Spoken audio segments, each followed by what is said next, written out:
It's a little frustrating.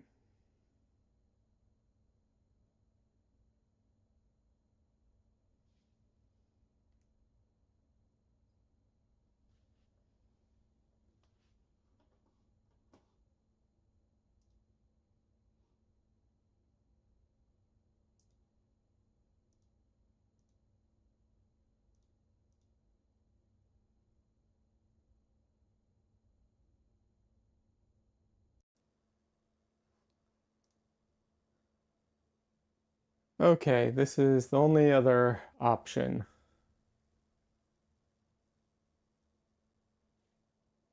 Does this sound any better?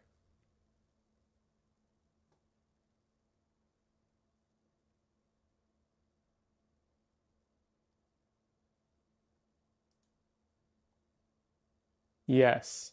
Okay. Okay, this is not a permanent solution, but it will work for today, I suppose.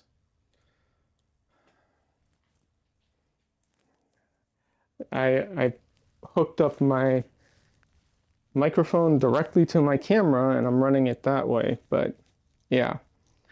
All right. Well, at least it sounds decent now.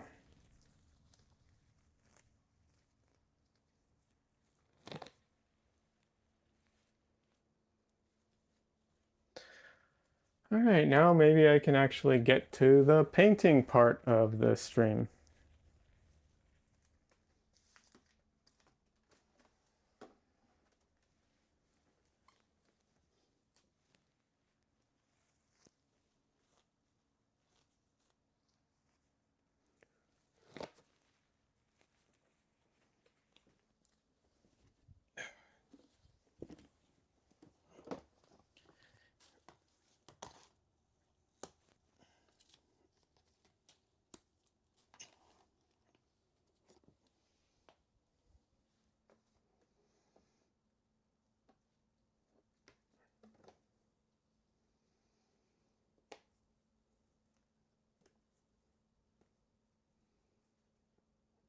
Okay. Here we go.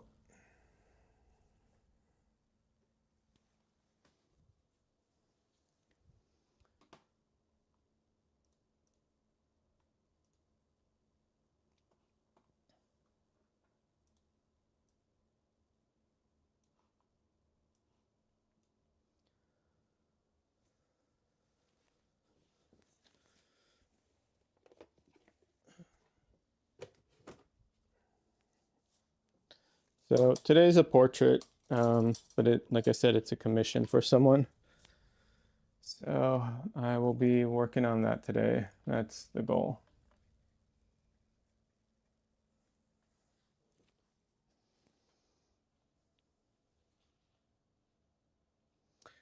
Michelle says, I can hear you now perfectly. Good. Thank you for the feedback. I appreciate it. I'm glad that you all can hear me.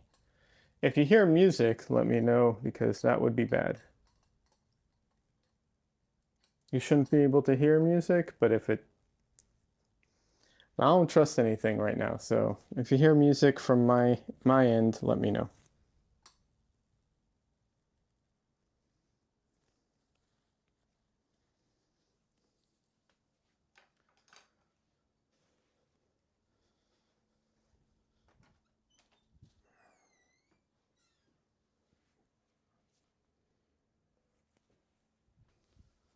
No music. Thank you. Shouldn't be, but like I said, everything is just, you know, not going right today.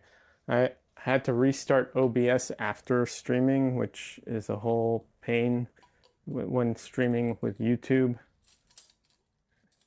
Or rather, it can be, it wasn't, but sometimes you can lose the stream and then you can't like recover it and you have to start a new stream with a new address, new web page basically. Anyways, it's fine. It's working. That's all that matters. Alrighty. Let's see. How should I start this portrait today?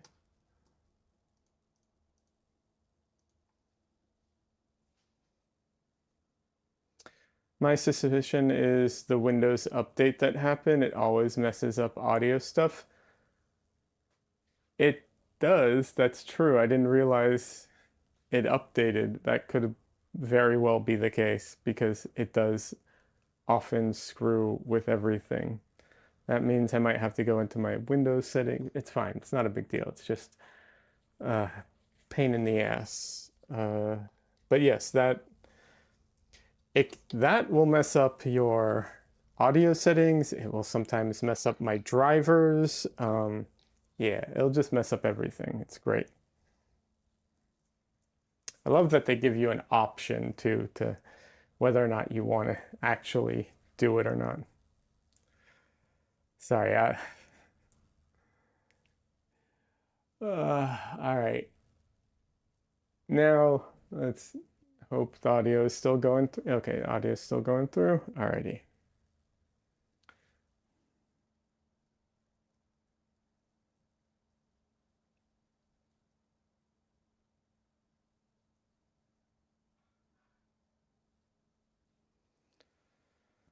All right, let's start by just putting some, you know, what's it called? Some marks to get the positioning of everything.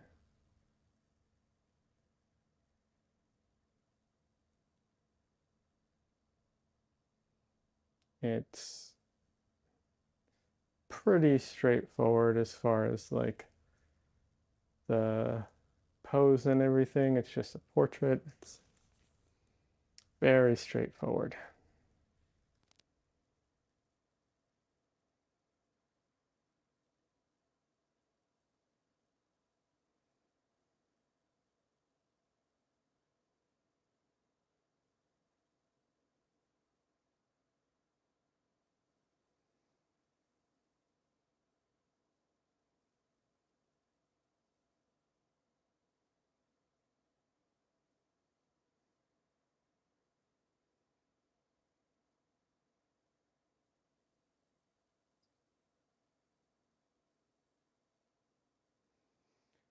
When you start getting to these sizes, the monitor that I have at least, it starts becoming impossible to do site size.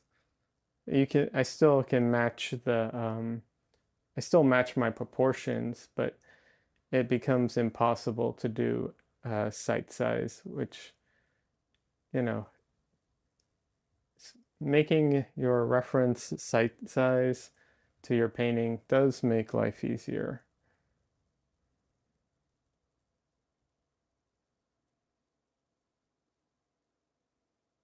But like I said, when it gets this size, you just can't, unless you get a huge monitor.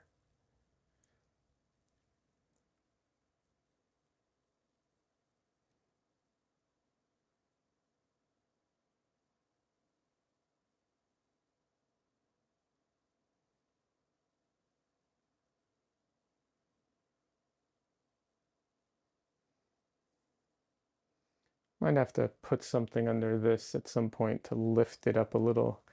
I don't like how it's resting all the way at the bottom there.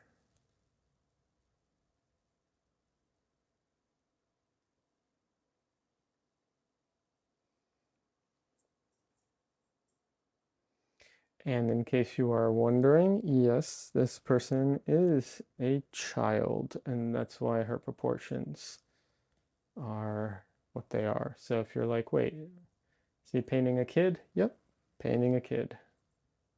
It's a commission for someone's granddaughter.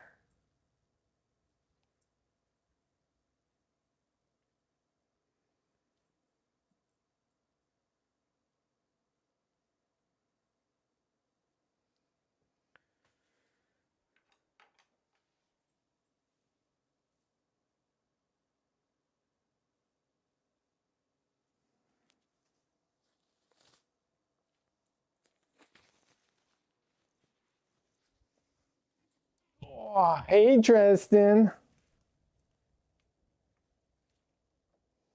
Hey, Dresden. Thanks for stopping by.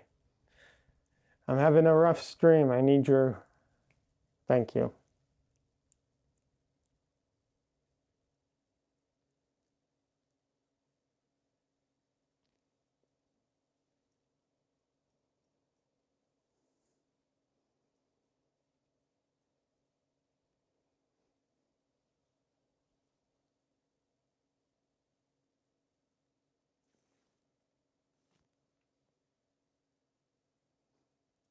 Last night he licked my forehead, which was very cute, but he gets into trouble when he gets my hair because it's too long for him. It's pretty funny.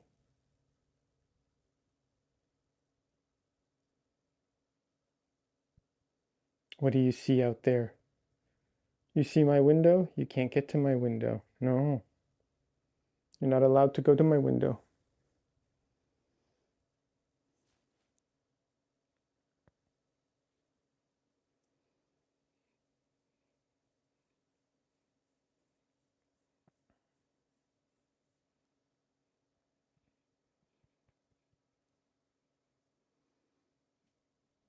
You can't see it, but he's kneading my arm right now.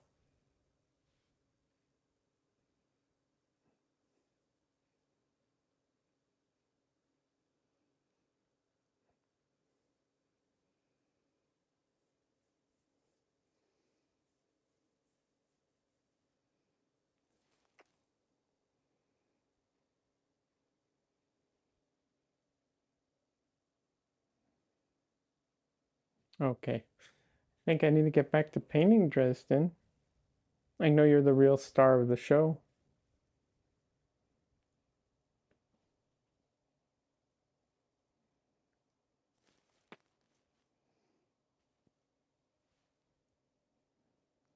Why?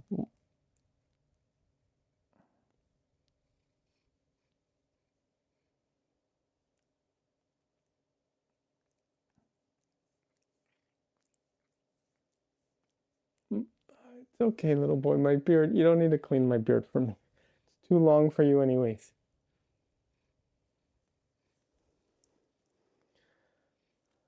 He does not want to go down yet.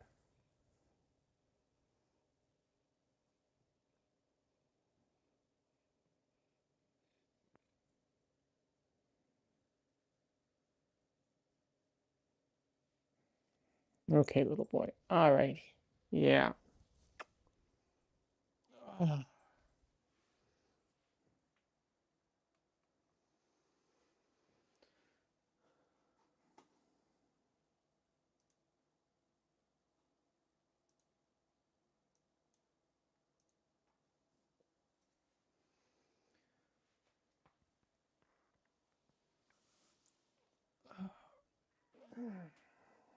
Alrighty. Let's get back to it.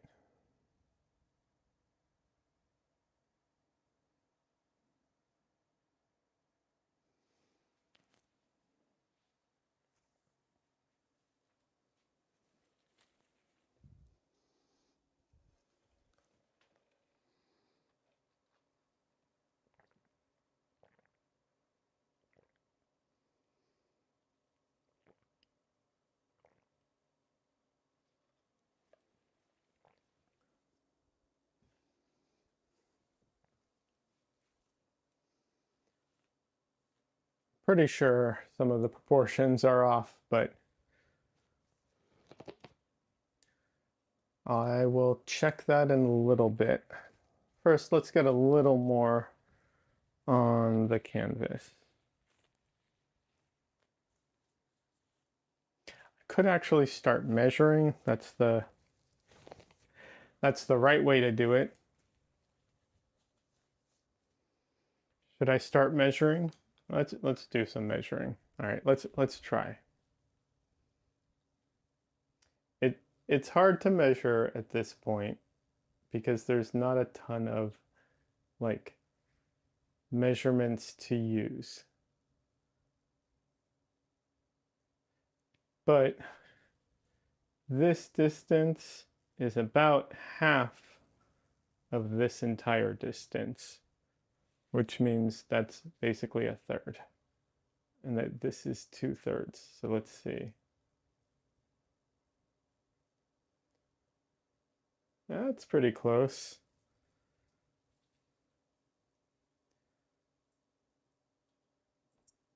The eyes are like both of them are about halfway.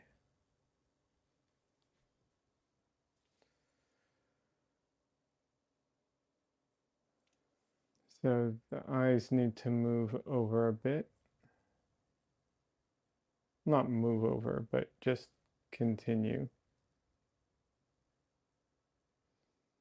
Which means the cheek has to come out more.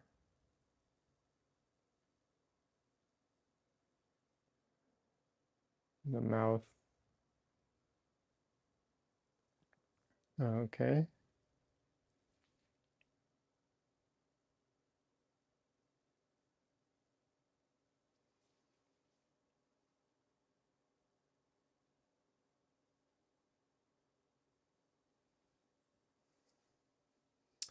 I mean, I think actually it's more accurate than I realized.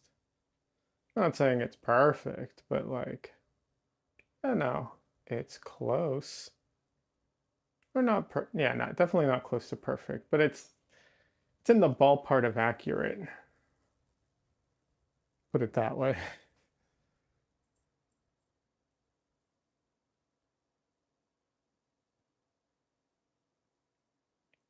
Which is pretty good.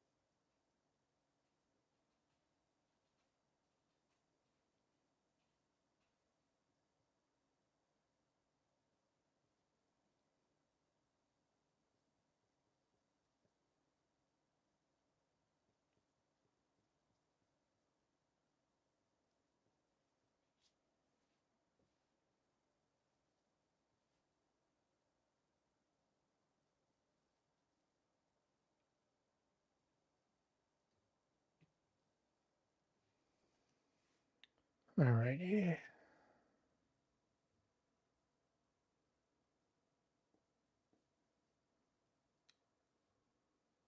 I feel like it looks more squished in the on the screen, but I'm not sure why.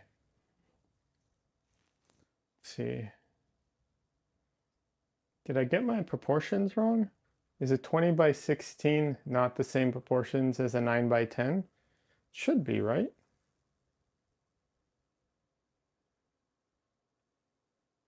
I mean an 8 by 10, sorry, 8 by 10.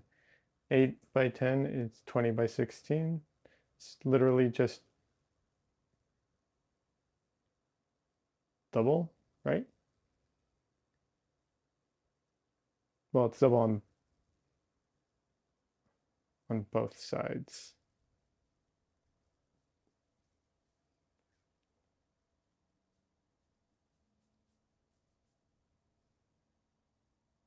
So quadruple, but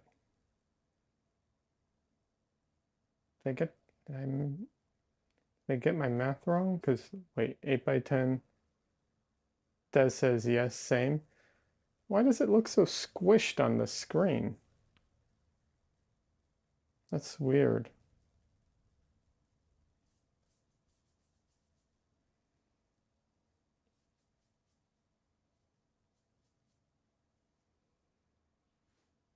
Oh.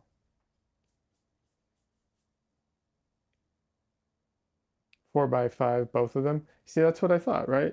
Because 25 is divided by 4 is 5. 16 divided by 4 is 4. Yeah. All right. I probably just messed it up on screen a little. Because it's just looking a little squished right now, but you know, oh well.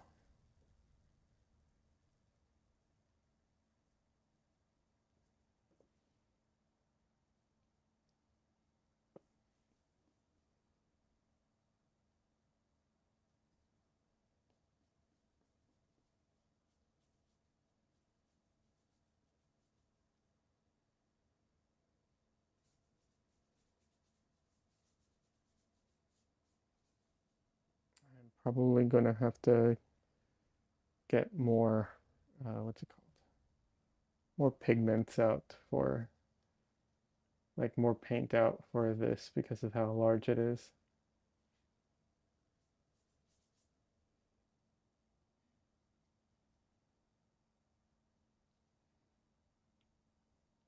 Not for this painting, but I have heard artists talk about using, cheaper paints for like very large paintings, and they do the first like layer or two with like, you know, student grade paints, basically, and then they, switch over to their more expensive paints for the final part.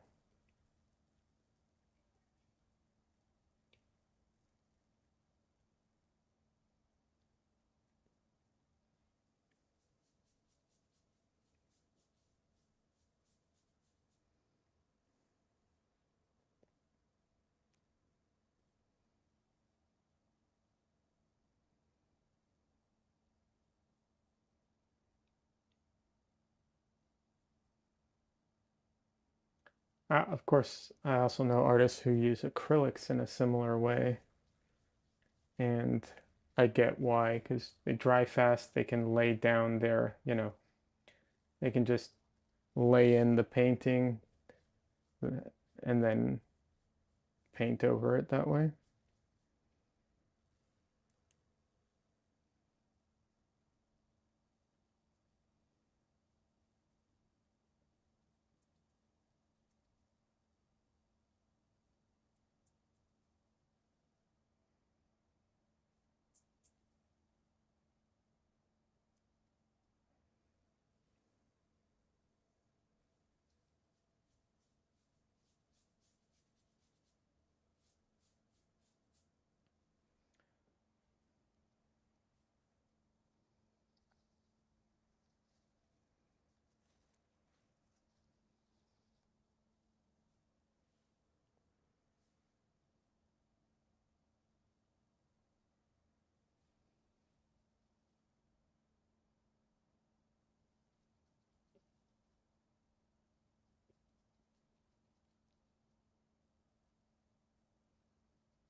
Right now I'm just using the paint I have left over from the last painting I did, but I'll probably clean up my palette and be more deliberate with all my mixes and everything as I go.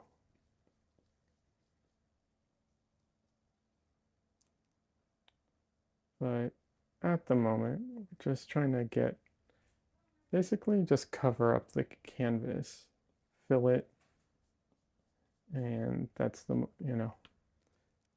most important thing at the moment.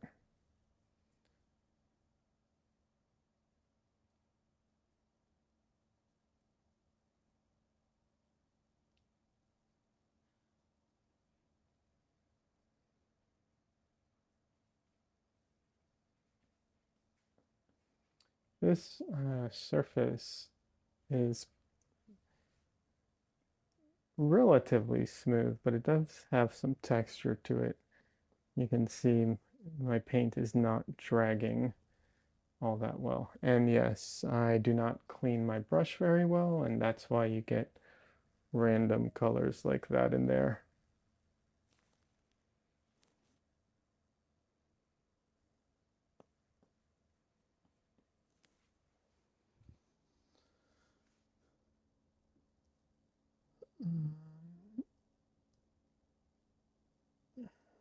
Hold on a second. Okay, nothing important. Just double checking.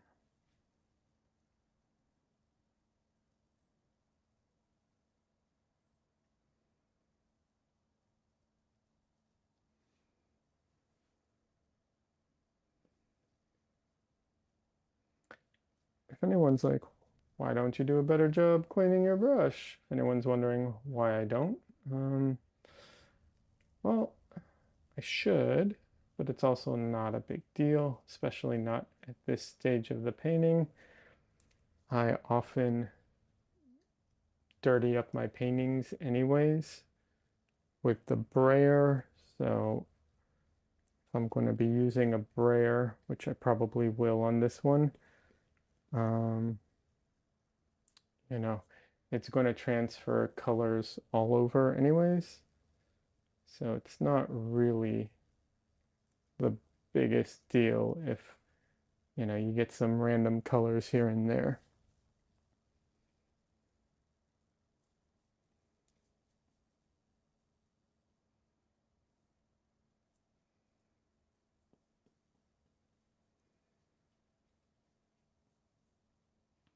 It's not looking great at the moment. If I'm looking at the screen, it looks kind of horrible, which is kind of funny. Doesn't look nearly as horrible in person, but whatever.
My brush really isn't all that dry, but the paint just does not move much on this surface until it's saturated.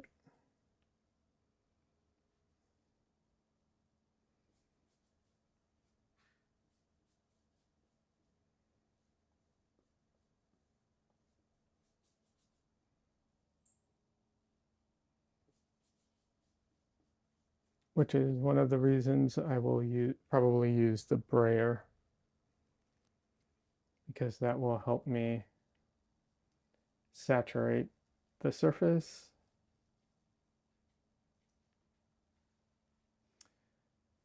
Hey, some dude, welcome. Is the brush I'm using on the stiffer side? I'm just trying to do oil, and well, yes, I'll leave it at that. My brush is stiff. It's not like super stiff, but it's on the stiffer side. It's not a very soft brush. The problem is this surface, even though it looks smooth, um, it has like a very fine texture to it, and that grabs. You can see even if the paint looks wet when I'm mixing it, like it looks all wet, when I go to put it down, it comes on like a dry brush because that texture, that very fine texture, really grabs it.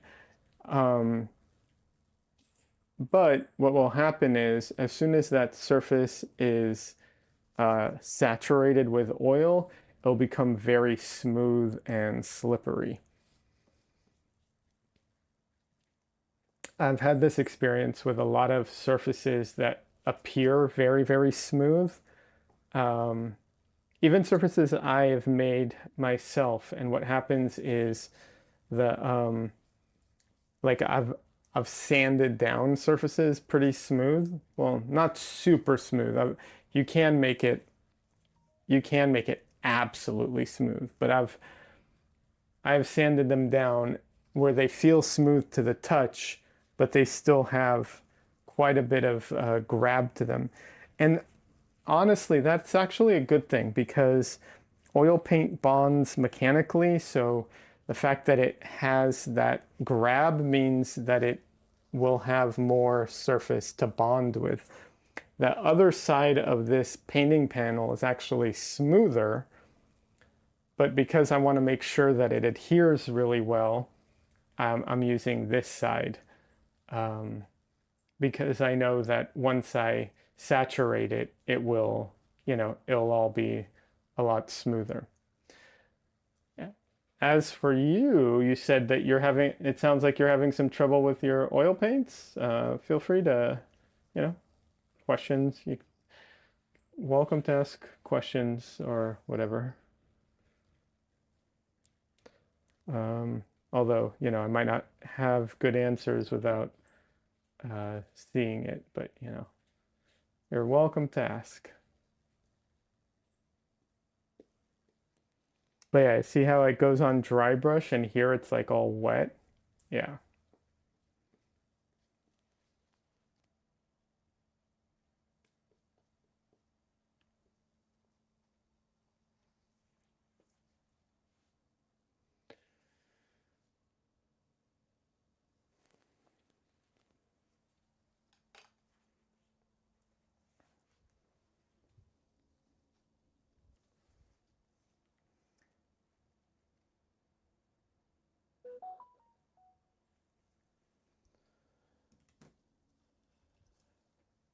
But I'm also running out of paint, so I'm going to just take a sip of water and then put out more paint.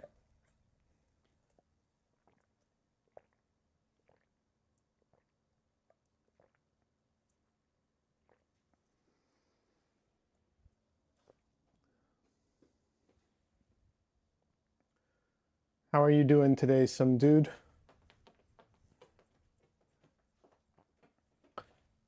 Was I jumping to conclusions? How is your oil painting going? I see how it'd be easier for the foundation having some bite to it. Well, it can be easier, but like I said, it will adhere better to it in the long term. Um, but personally, I don't like it. I will say that I don't like it. I don't want, I don't like this texture. I have seen artists who use it as part of their process, and they put down like dry brush, like they start out dry brushing everything, and it looks really cool, because they leave a lot of that dry brushing in, right? They don't cover everything, and that can be really good. That can be really cool. So I'm not. It's a preference. I don't like the way it feels personally when I put down paint like this.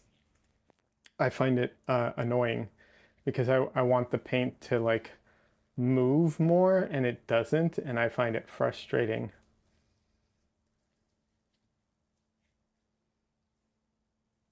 But that is definitely just like a how it feels type of thing. It can be super useful for that effect if that's the effect you want to have.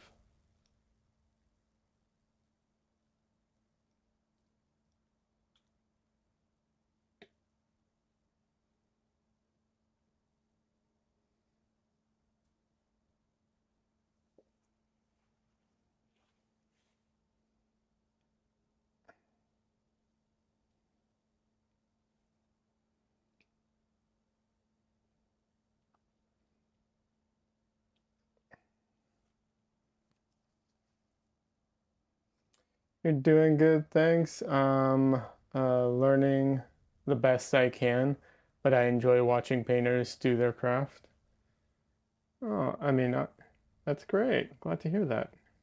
It's definitely a process that takes time, and practice, for sure.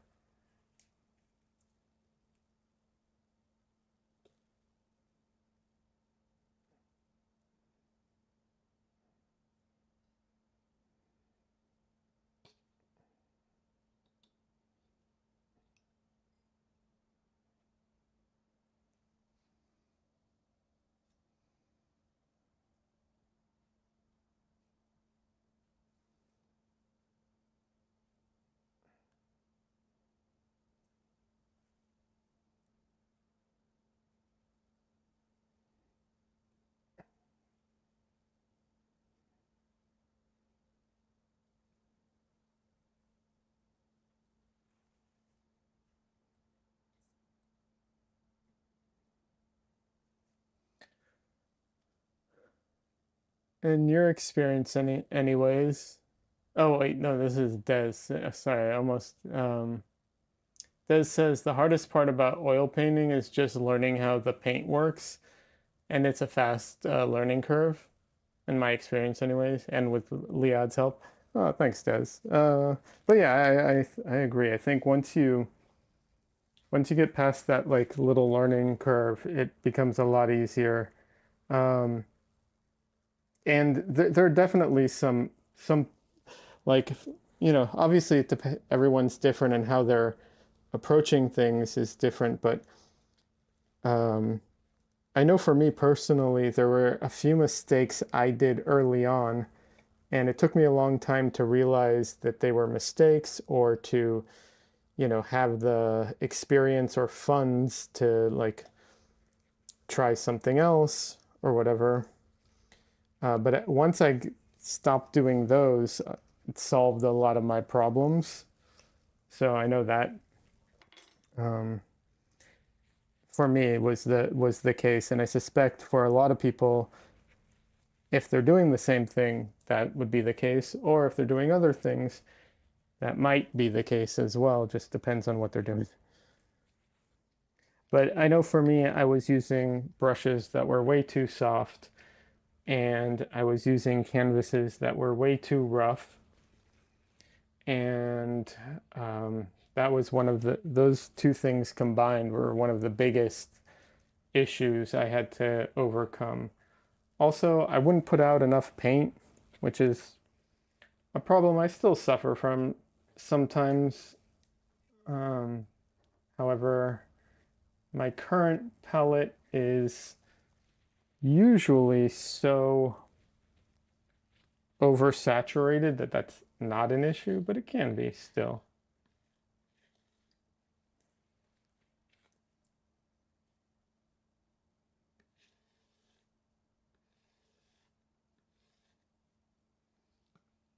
No, some of this is actually decent colors. I'm gonna just gonna put it on with my palette knife.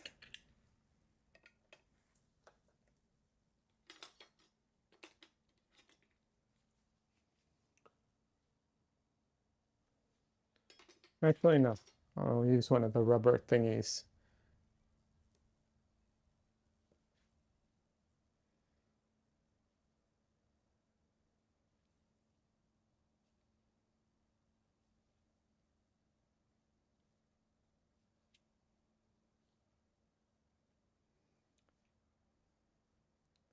I'm a cheapo when it comes to using paint, but what would be the oil paint, uh,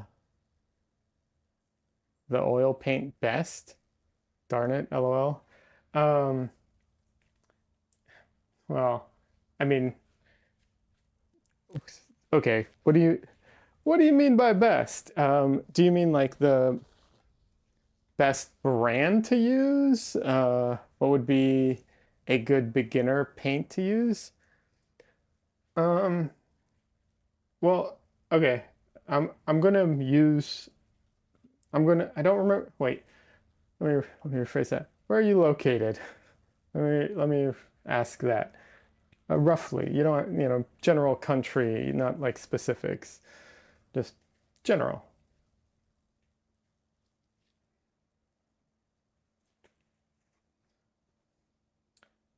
Because generally, I would say I would recommend just Winsor Newton. Uh, Des says beginner to learn how it works. Use any. Yeah, I mean anything would work, but you don't want to go with too bad a quality, honestly. You're in Florida. Okay. Uh, you don't want to go with the worst quality. I did that once and it was a real bad experience. Just go with what they consider like student grade is fine. Uh, Gamblin, 1980, not my favorite, but it works. Winsor Newton has a Winton, I think, is there. Is that line? What's it called? I think Gamblin. I don't know how Gamblin's paint. I'm sorry, not gambling. I don't know how Blick's paint is, but I'm sure it's fine. Their like home brand, I'm sure is fine. Um, you know, anything like that, you don't want to go with the worst. Like I've done that. Don't go with like the absolute cheapest. I wouldn't recommend it. But also don't when you're first starting out, don't invest a ton in the paints that you first start out with. In the sense of like, don't buy like, you know, I don't know that I would recommend buying like the big tubes of everything, except for white. Always get big tubes of white. Um, but I don't know that I would recommend getting the big tubes of everything on every paint. And the reason for that is because at some point you're definitely, unless you plan on painting like a lot of large paintings, then go for it. But if you're not planning on painting a lot of large paintings, then don't. Because at some point you're probably going to want to upgrade from like the student grade to the like slightly better professional grade. So you don't want to have like a ton of huge tubes of paint, lying around. Unless the difference is like 50 cents, then do it.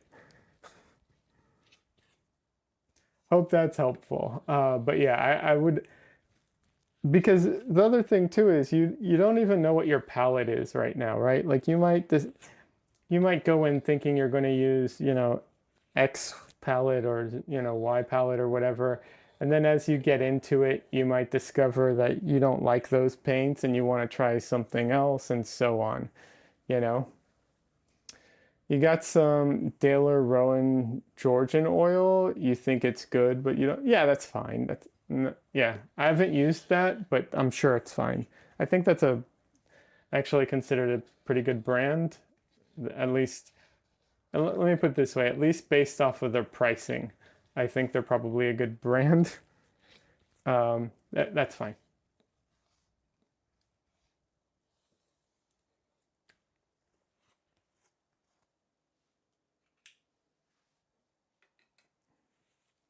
You just don't want to get like the like Reeves oil paint or something like that. That's like, like the cheapest thing out there.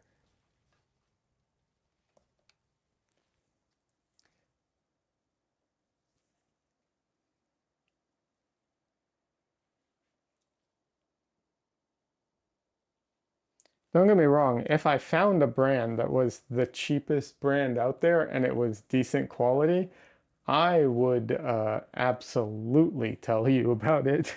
I would tell everybody about it, but I have not found that uh, yet.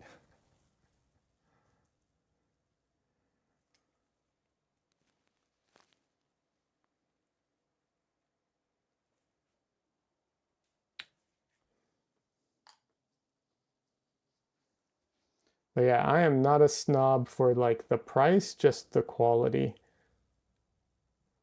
So I just use that as a shorthand because, like I said, I've been burned by that before.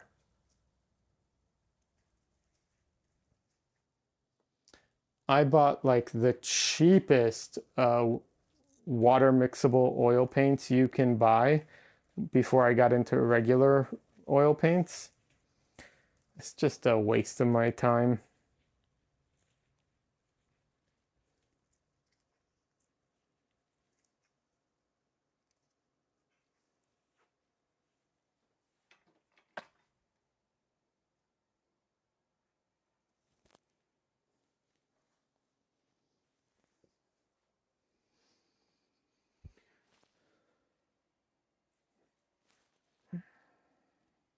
But yeah, I use a bunch of different brands. Like this is Winsor Newton. I've used Gamblin before. Um,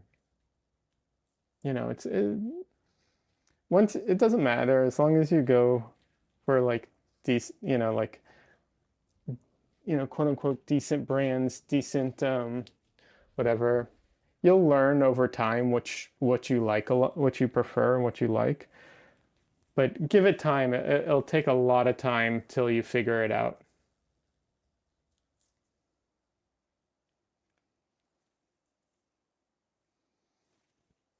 But I haven't used that brand. What's it called? Rowan Georgian paint. Dale Rowan. I haven't used that, but yeah, I'm sure it's good.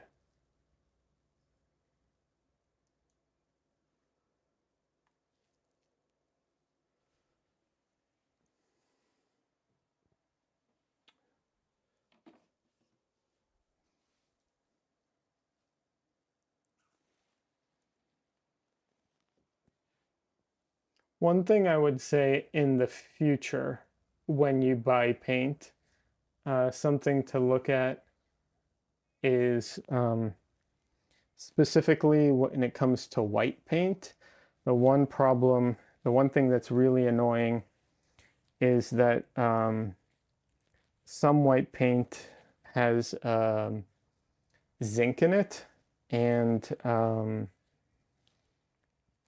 apparently that can cause problems with the longevity of the painting. Um, and even like reputable brands have it in it. So it's just one of those things you have to kind of look for. Some dude says I'm a house painter by trade, and you use a sample quart of latex for painting, and we use oil for woodwork, but it's so different than the tubes. Oh yeah, yeah. No, totally different. Very, very different.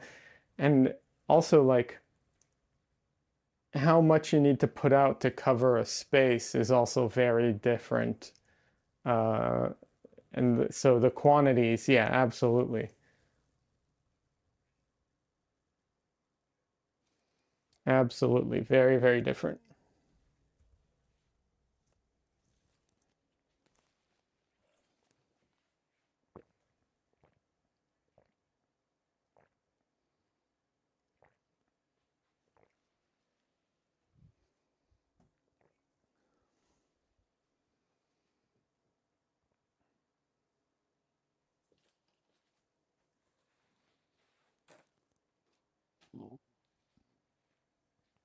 Yeah, it's funny. I've seen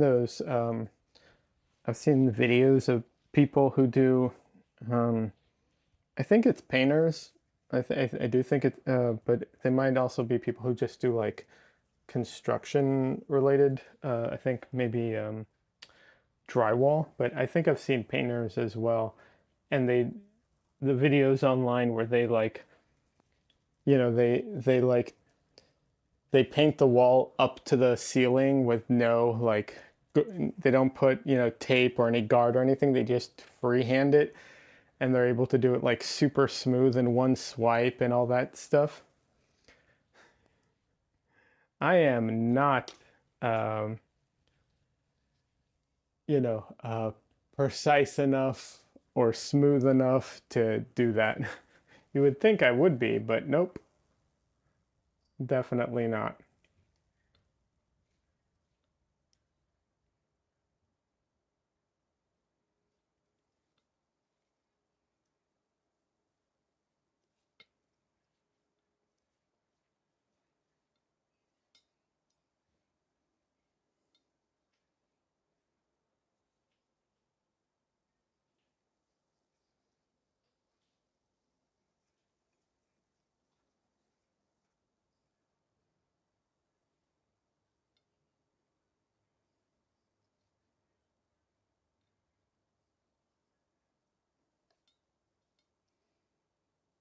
Also, unrelated, but I've seen those videos of the people who do like pinstriping freehand. Oh my God, it's just ridiculous.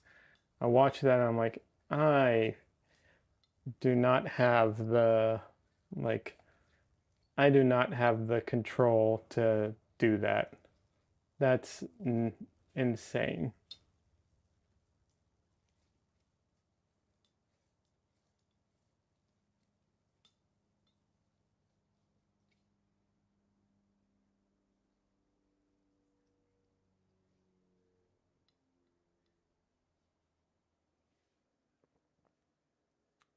Some dude says, yeah, that's me, but not much different than any kind of painting. I just go straight lines down. Painting faces, not so much.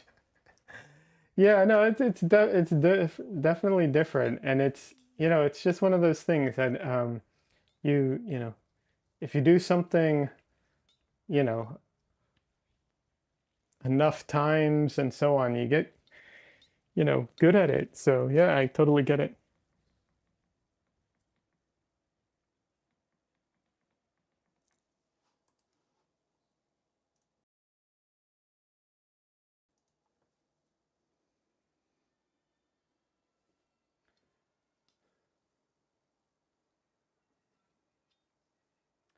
But don't worry, you'll get there with the faces too.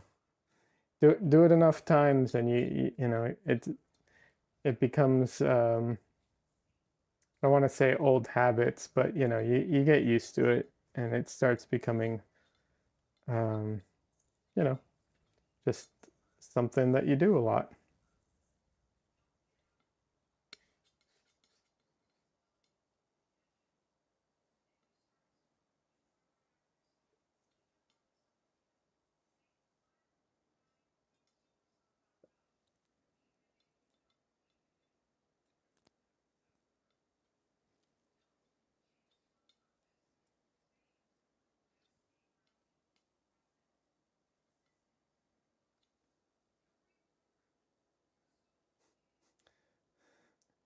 That says straight lines. The artist enemy.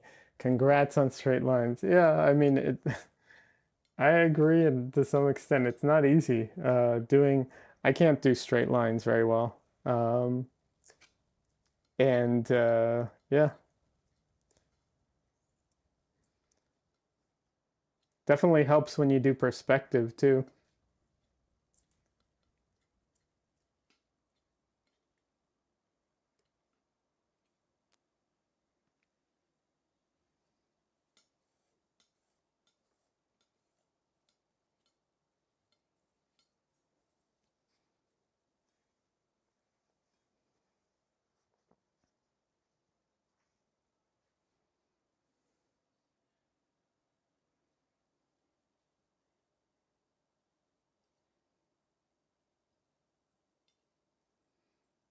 So a lot of people, a lot of painters, when they paint, they tone their canvases um, before they start painting. They will grab a bunch of Gamsol or terpenoid or whatever mineral spirits they're using, and they will, you know, do like a wash on their painting, and that is very common. A lot of people do that. A lot of people teach that. It is a very common thing that a lot of artists do, and that does help saturate the canvas or the board or whatever you're painting on, and it can help the paint move, better and be, um, you know, uh, yeah, just move better on the canvas. I don't do that because I don't like to use solvents in my painting. I do use solvents a little bit here and there sometimes. If I have old paint, I use it to clean my brushes briefly, but I don't have the best ventilation here, and I have pets, so I don't use solvents much in my painting process. So I don't do that. And because I don't do that, um, I have to find ways around it. And there are all kinds of ways to get around that, you know, that practice. And one of them is to use the brayer, which I will be using in just a little bit.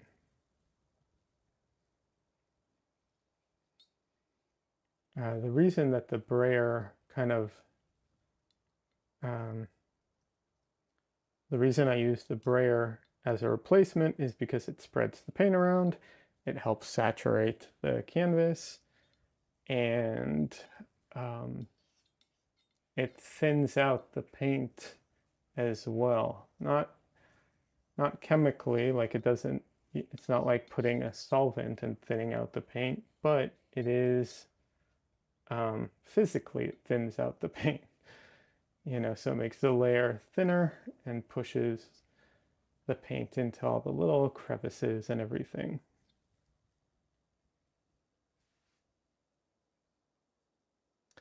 Let's see. Some dude says, Des, I'm not going to lie. We do use tape when needed. Most painters do. That's fair. Florida, we have textured walls, so it's a pain to tape it. So we get good enough. Yeah, because the tape won't work on textured walls properly. That's so you get good at straight lines. And yeah, solvents and good on you for uh, Anya, that's for sure. Oh, with the solvents? Yeah.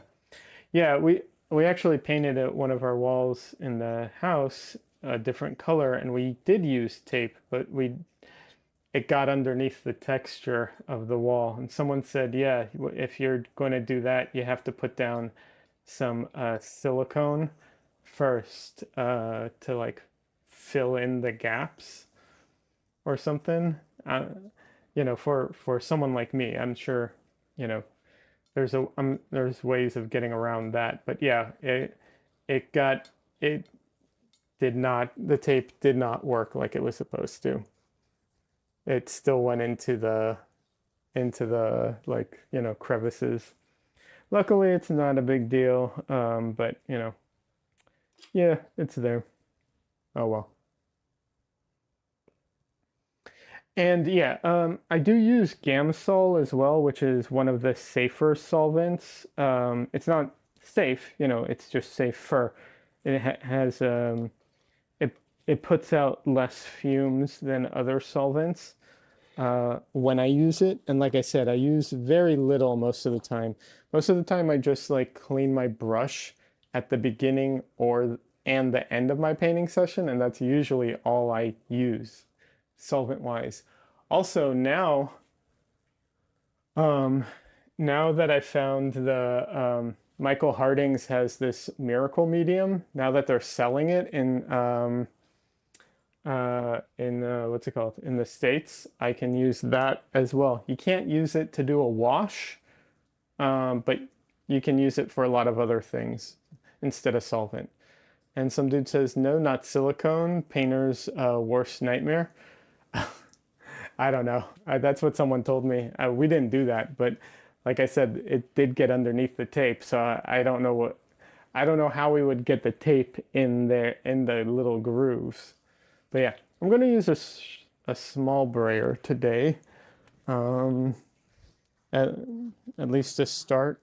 We'll see. Maybe I'll decide to get the big one out. It is a big area, but um, this will give me more nuanced control.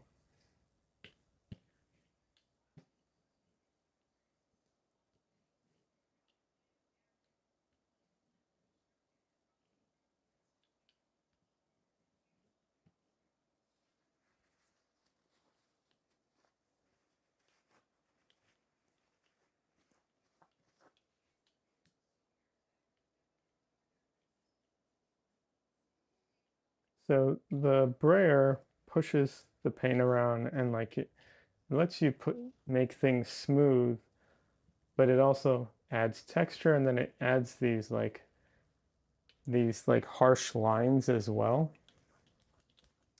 Um, so, it can do a lot of different like looks to things.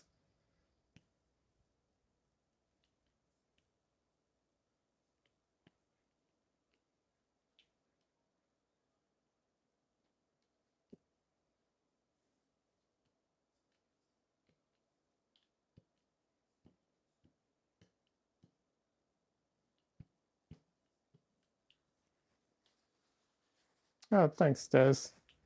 Yeah, we have a Discord. You're welcome to join. Everyone is welcome to join.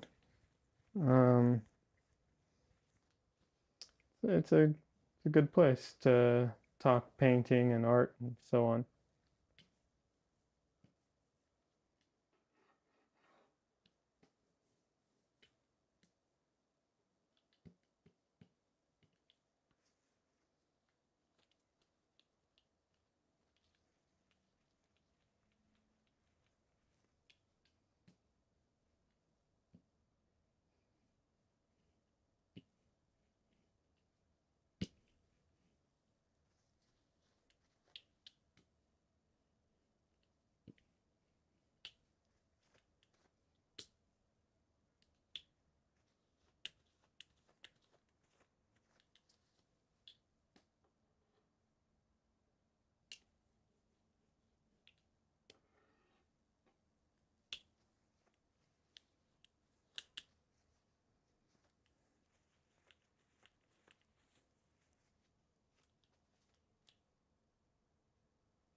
All right. Some dude says, two things when taping for corners or accent walls, for it not to bleed works for painting. One, you use clear latex chalk, to fill in the gaps. Okay. Oh, caulk, latex caulk.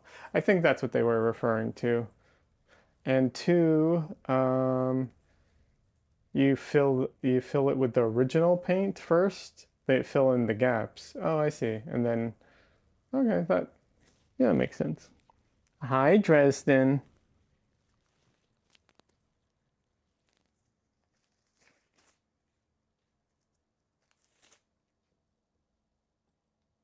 See, this is one of the little monsters that comes visits me in my studio. And I don't want him to breathe anything that will make him sick. That's also why I wear gloves so that I can have clean hands to pick him up if I need to.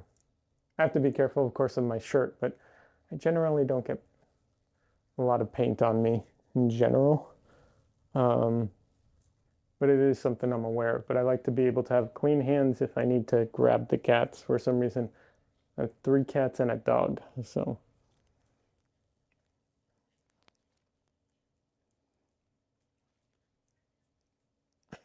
it's almost dinner time, and he really, really, really wants dinner right now.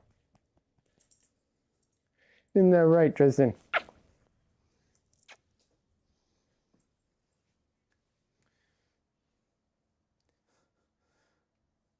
He uh he threw up all of his breakfast, so I'm sure he's hungry tonight.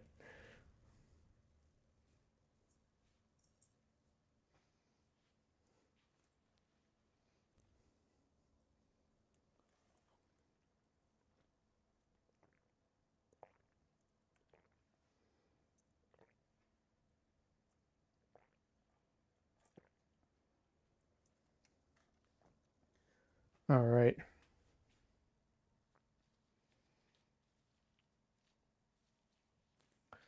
get back to it.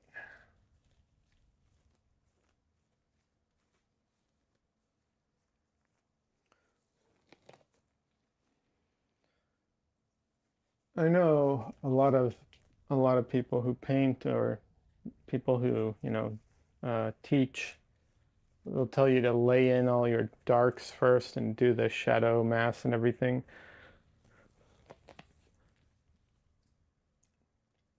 But not all reference or paintings have a really good shadow mass.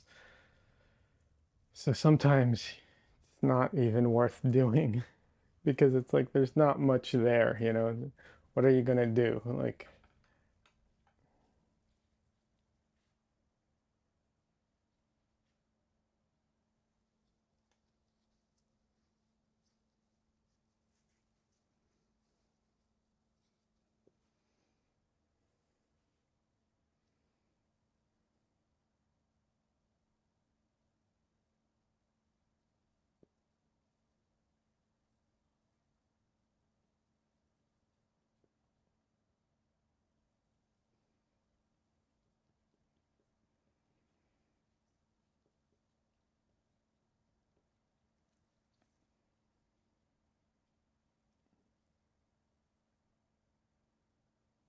But yeah, the miracle medium, I don't know the longevity of it. Like obviously it's a relatively new product. Um, but it they claim it's safe. It's not flammable and you know, it does everything, well, almost everything the normal solvents do. Um, like I said, you can't use it to do a wash because it's apparently that it's too much. You're not supposed to use that much of it. But yeah, I do. I've used it a bit, and it does feel very much like using a solvent. So if anyone is like curious, that's my experience with it. Like I said, you know, I don't know. They claim it's safe. You never know if their companies are lying or not, but yeah, seems like it.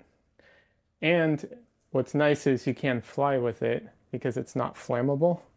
So you can put it in your luggage with a sign,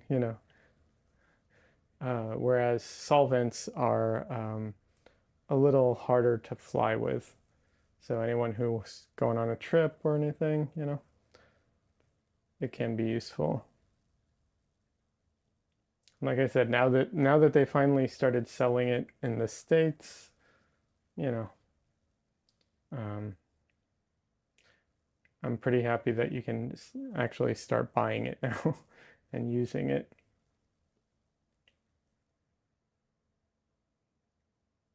Or I'm happy that I can. I bought a bottle of it at a convention and tried it out and I like it. I'm very, very stingy with it because I didn't know when it would, start going into stores and everything. It's by Michael Harding, which is not the cheapest brand out there, unfortunately.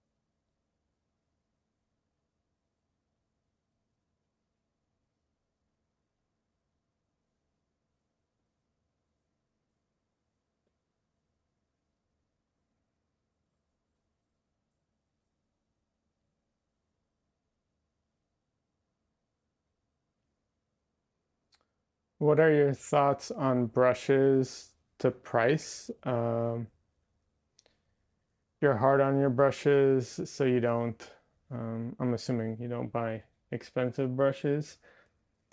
Um, you don't buy good ones. Sure, I get that. I I'm hard on my brushes in the way that I'm not good at cleaning them. Um, I don't know that I'm like hard on them. Like I use generally pretty smooth surfaces. Um, and I don't really use solvents, so I'm pretty actually easy on my brushes in that way, but I'm not very good about cleaning them and so on. Um,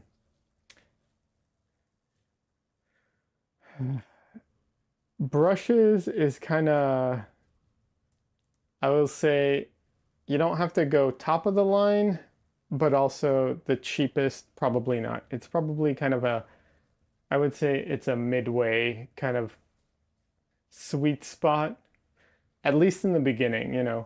Once you really know which brushes you like and want, and you figure it out, you know, you'll know if it's worth investing in like better ones or not. Um, yeah, I would say mid ground kind of thing. I I put a list together, but it wasn't the most like it wasn't the best. Like it just kind of categorized some of them. It didn't really give my opinion too much. I'm actually using a rosemary brush right now. I bought some rosemary brushes to try them out. They are fantastic. Um, you know, I bought these like over a year ago. I didn't touch them for a long time, but yeah. But I've bought the Blick. I've bought ones from Blick and from Jerry's, and I think Silver and the coat. Oh, what's the other brand? What is that other brand? Princeton. They have all the way from super super cheap to like expensive ones.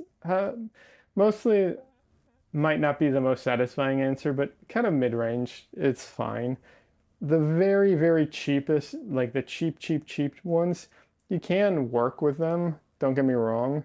And like one of my favorite painters, Nicholas Uribe, absolutely uses some of the cheapest brushes out there, but he's not a great example because he is just so good at painting. I don't think, it matters for him as much. Um, he can kind of work his way through it.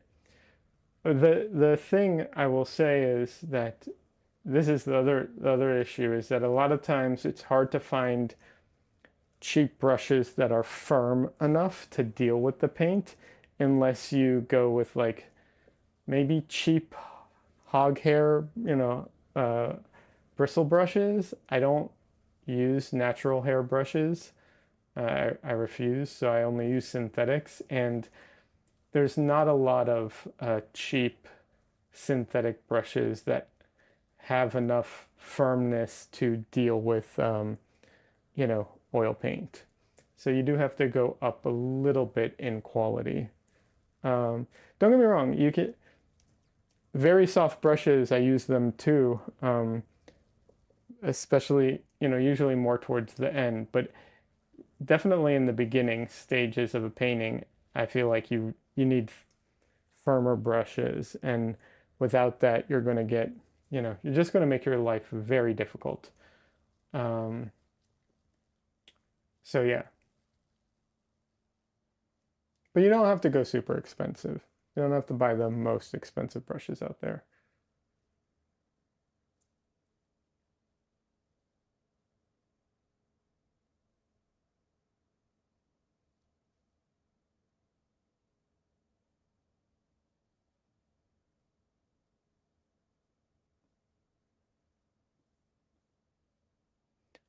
Also, in the beginning, I bought a ton of like random brushes, like all kinds of different shapes and everything because I didn't know what I liked. I didn't know which firmness I liked. I didn't know what shape I was going to like. I didn't, all of that.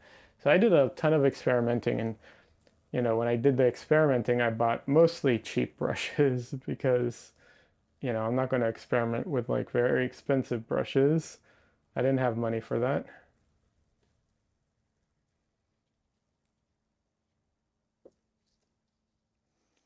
For me, I use like 99% of the time, I just use flats. Um, if the brushes are good, you can get long flats, ones that have like a longer um, brush to them. If they're not good brushes, usually they'll be shorter, um, but I wouldn't buy the long ones necessarily. Um, and then what is it called?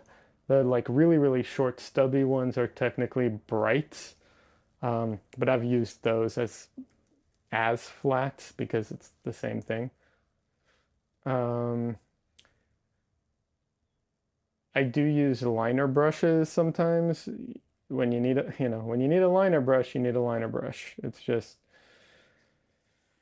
you can't get away from it. There's nothing that like you can kind of use a flat edge brush to, the edge of the flat brush to kind of do it, but when you need a liner brush, you need a liner brush. And that's really it. I've never really liked using any other shape brushes that much. I don't know. I mean, everyone's different. If you have a preference, go for it. Obviously I don't care, but yeah, almost every other shape brush I've just found to be kind of pointless or annoying.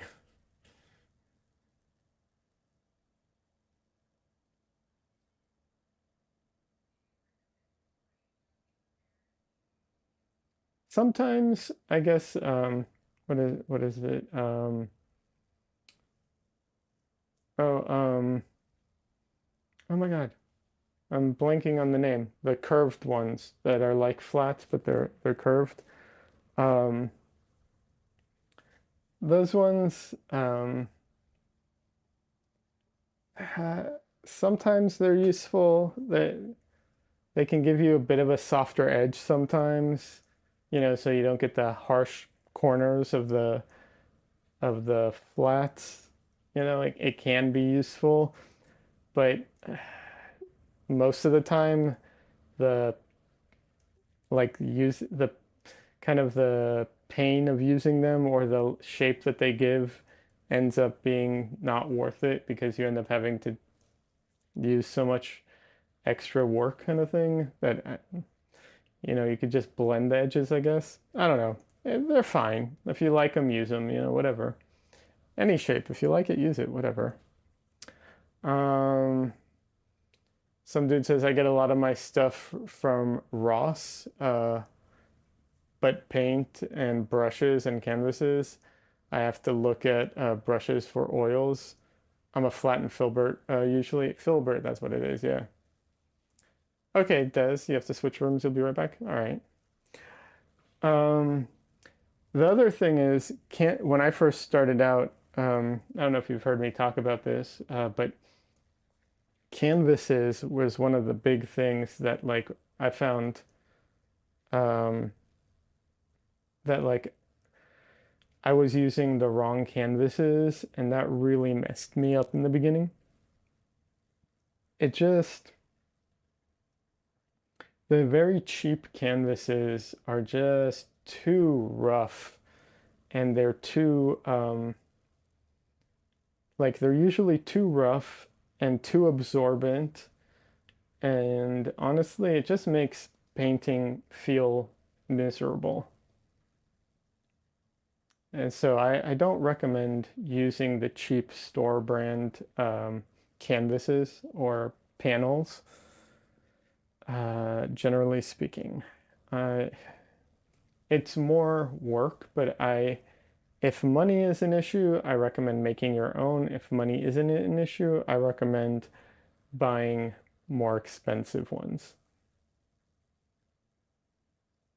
But the very cheap ones, I have such a like distaste for them that I strongly recommend people do something else and not use them.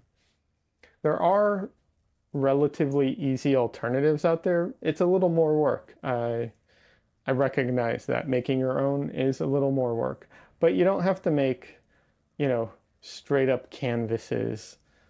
And you can also improve like really bad canvases sometimes. So there are alternatives. But yeah, I'm not a fan. Not a fan at all.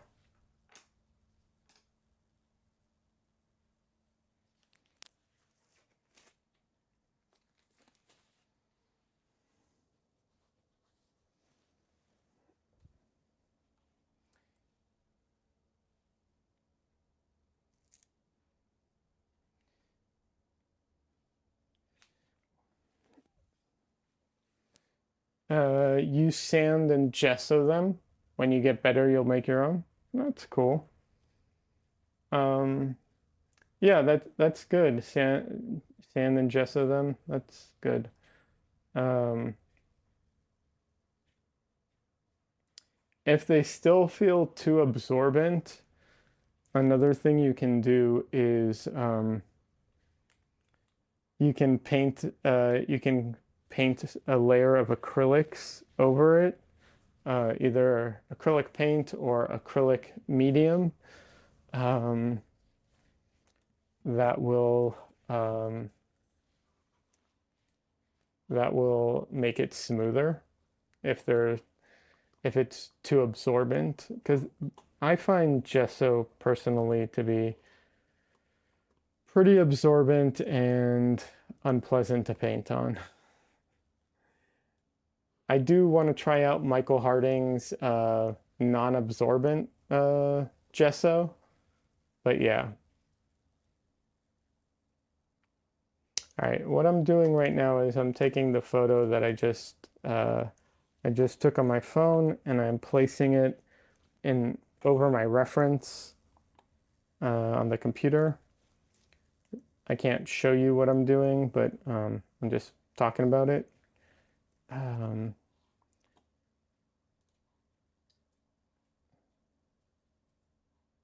and so I'm just going to place it, and then um, I can see where all my placement is, where it's right, where it's wrong, and so on. It's very similar to something like what's it called? Um, Using a projector or something like that. All right, and let's see. Some dude says gesso I feel is sticky. Sticky? Are you letting it dry? Yeah, you got to give it like a day to dry. You can't just start painting on it. Oh, I am kidding, of course. I assume you know to let it dry. Um, yeah. Well, that's what I mean by dry. It like does it it like feels like it's absorbing all the oil and the paint doesn't move real easily. That's kind of what I'm trying to describe that feeling. When I say dry, that's what I'm kind of referring to.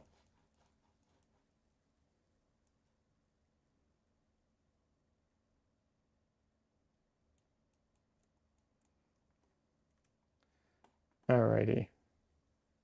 So now I have my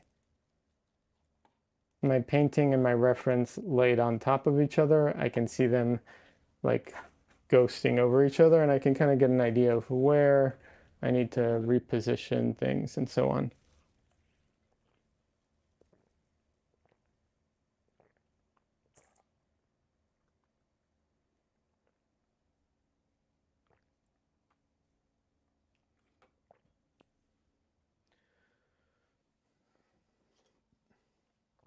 I will say I'm pretty close. Not 100% spot on everything, but pretty close.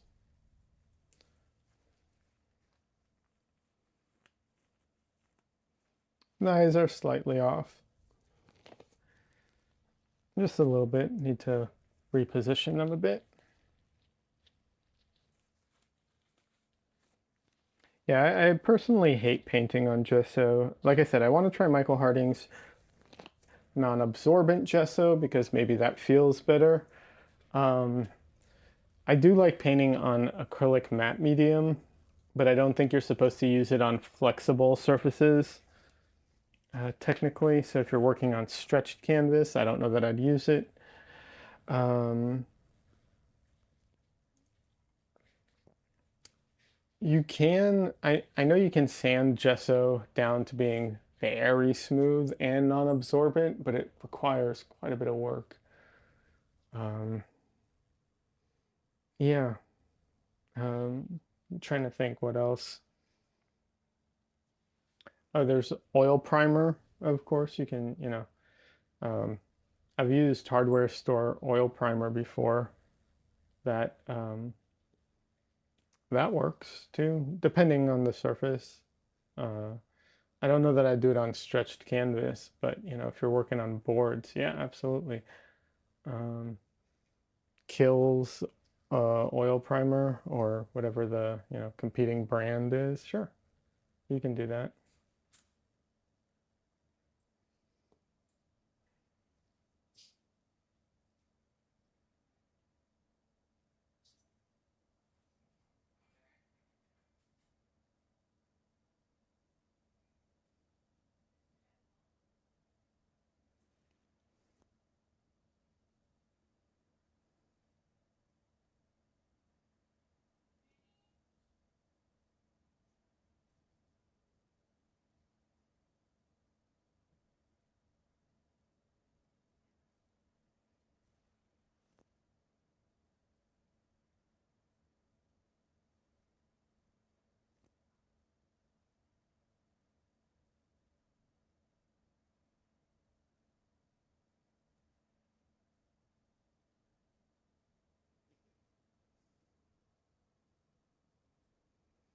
Uh, Some dude says, I got oil primer, always have kills for work whenever.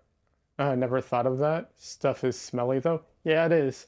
I use the like oil primer that I think it was like the black label. It's like the indoor outdoor oil primer.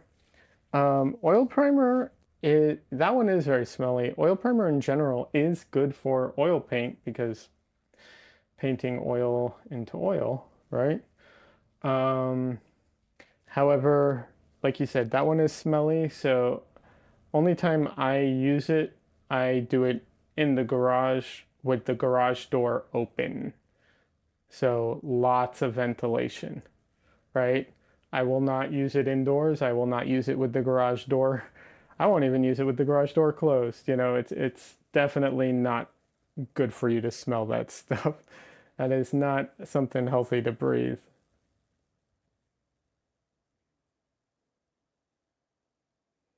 But yeah, it's good stuff. Like I said, I don't know that I'd use it on stretched canvas, but if you're painting on boards, yeah, absolutely. And I make my own panels too a lot. You can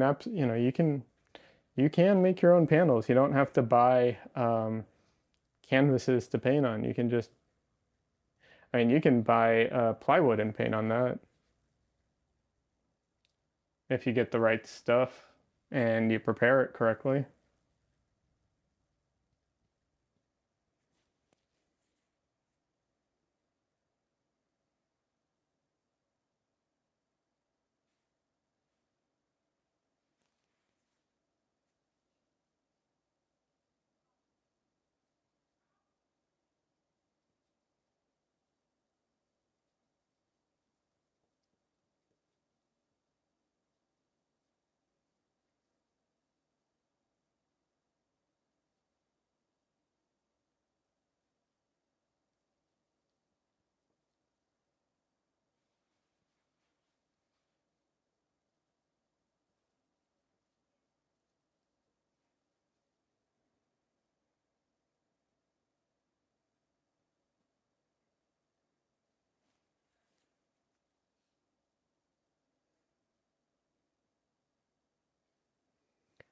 It's one of those things. It's like it's the balance between what is cheaper and what requires, you know, and what requires more work versus what's more expensive kind of thing, right? So, you can get it cheaper, but then you usually have to put in a bit more work into it, unfortunately. The houses we sprayed are old smoker houses. Yeah. Oh, okay. I see what you're saying. Yeah, yeah. That stuff will seal that stuff in, won't it? Like,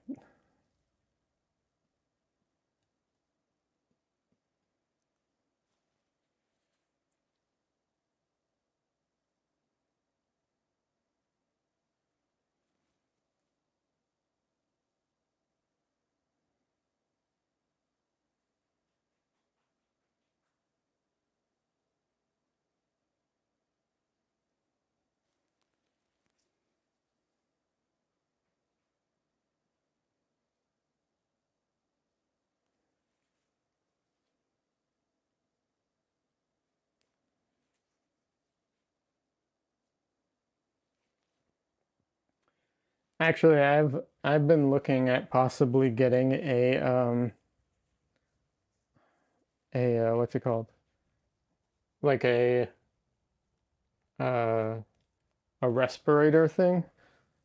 I know it's not entirely going to work with my beard, but yeah, I've been looking at possibly getting one of those because I've been building what's it called? I've been b building frames lately for my paintings and stuff. And so I'm looking at how to finish you know, the frames, and a lot of the finishes that you put on wood um, really smells and it's not very good to breathe. So I was looking at possibly getting like you know, not a ventilator, what is it? Like a respirator mask or whatever it is, something that can filter out VOCs. But I don't know. We'll see the price of it and everything. And like I said, with the beard, I don't know.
Home Depot, uh, they ain't that much. I have a beard. I use them when I have to. You can always use a fan to draw the air uh, away from you. True, true.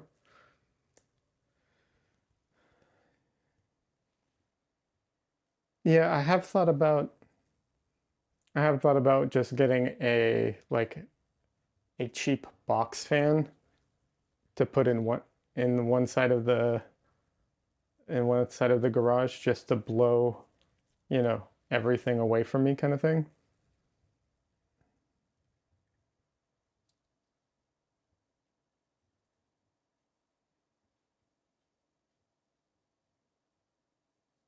I mean, I do wear a mask when I'm cutting all the wood and stuff too, because um, you know, I know all that stuff is very bad for you as well. So I am trying to be safe.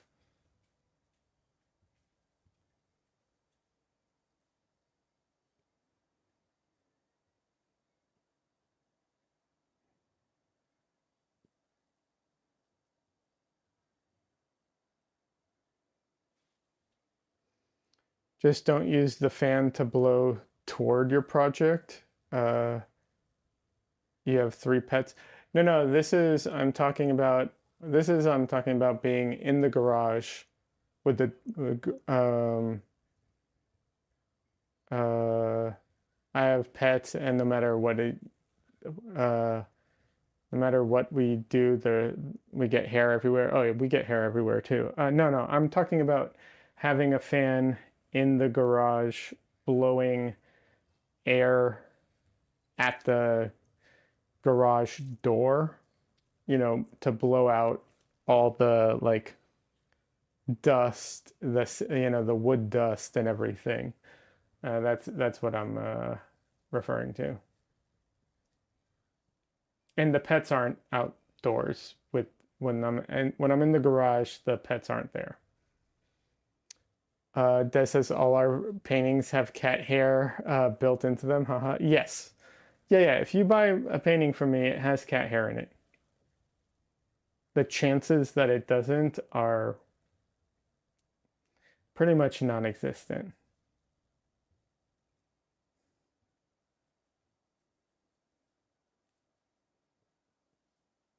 Probably has my hair in it too. I mean, let's be real.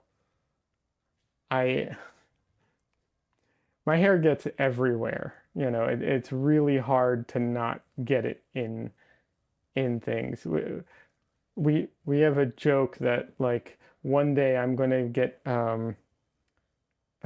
gonna be brought up on charges for a crime somewhere because my they're gonna find my DNA, like my hair, in a state I've never been to because it just gets like everywhere.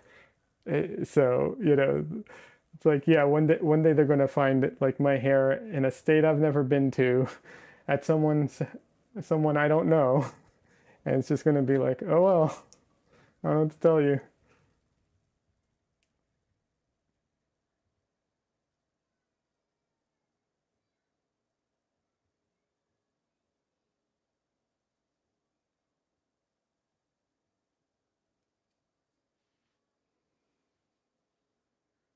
But yeah, it's really hard to not get cat hair and stuff everywhere. And the one thing that you know um, I try and remember is like if you look at what is it like Van Gogh, his paintings, he has paintings in museums and they have literally dead bugs in them, some of them. So, could be worse.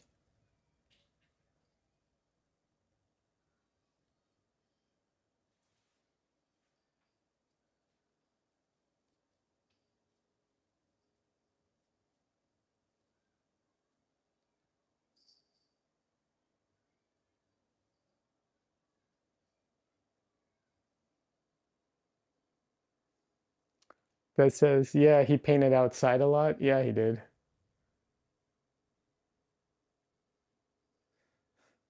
Some dude says, sadly, cat hair is too soft to make brushes. LOL. You know, it probably, well, for our purposes, yes, but it probably would be a decent brush, but they the the way that they make natural brushes is not friendly to the animal. We'll put it that way. And I think that's partially a necessity. I'm not sure about that, but I don't know that you can shave a cat and use their hair for brushes. Um,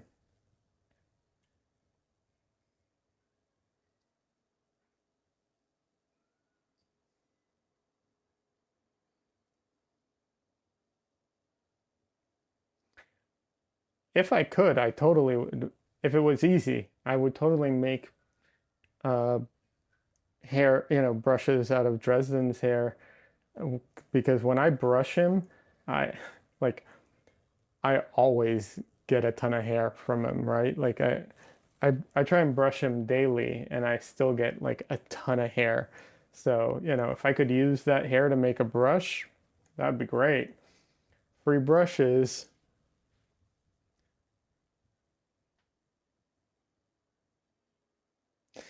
Oh, you're saying no, just shed brushed hair? Yes, yeah, yeah, yeah. The other kind of sad. It is. That's why, like I said, I don't use natural hair brushes because of that. And honestly, I really strongly feel that at this stage, the synthetic ones are just as good.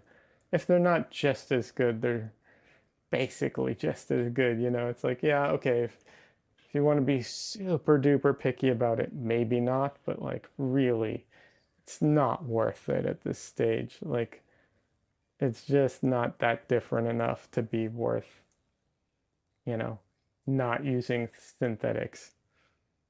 My personal opinion. There's some things like I'm not hardcore on some of these things. I'm a little like on the fence on some things. Like I was looking into beeswax recently because a lot of some painting solvents use beeswax and um, some wood finishes use beeswax. And so I was trying to look into beeswax to see if it's like, you know, a good thing to use or not. I'm on the fence about it because it's like, on the one hand, it's better than plastic, like it's better than like some polyurethanes and stuff because it is biodegradable, but it's not friendly to the bees necessarily. I don't know. It gets complicated.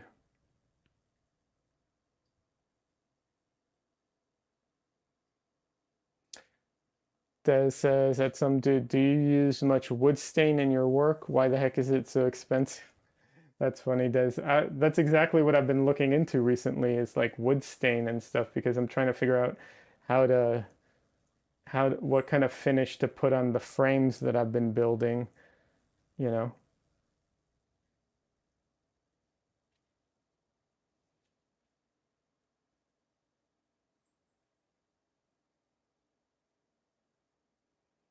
I can't even complain about the price yet because I'm not at the stage where I'm buying it. I'm just trying to figure out what I need, you know? So I have no idea how expensive it is, but I'm not looking forward to finding out.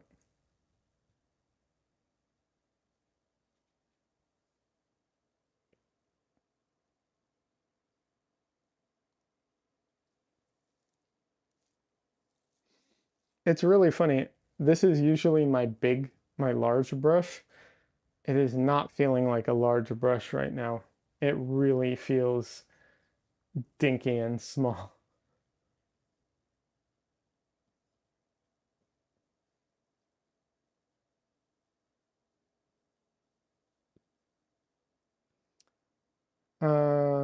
Let's see. Some dude says, Laura, not much anymore, and most paint companies are trying to get away from the chemicals, but all paints and stains are. We pay like 50,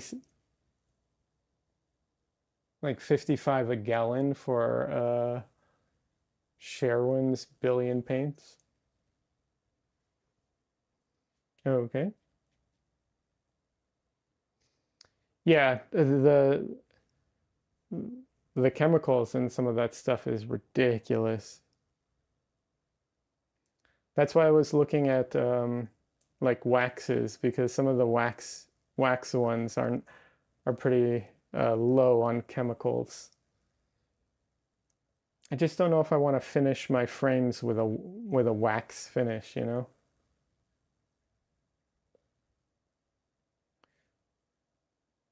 Guy says I've decided I'm just going to use watered down acrylics to stain because I'm flabbergasted. I mean, you can use straight up linseed oil, Des. You can just use linseed oil if you want. It takes a while to dry, but you can just straight up use, you know. I'm sure you have some of that. Some dude says typing on my iPad is horrible. Uh, the delete and send button are next to each other, and you have big fingers. That's fair. It's also just not a friendly typing surface.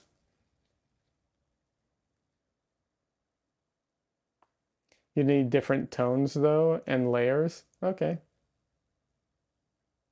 Oh wait, someone's in Twitch. Toto Herbs. I don't use any solvents. Cool. Have you tried Michael Harding's Miracle Medium?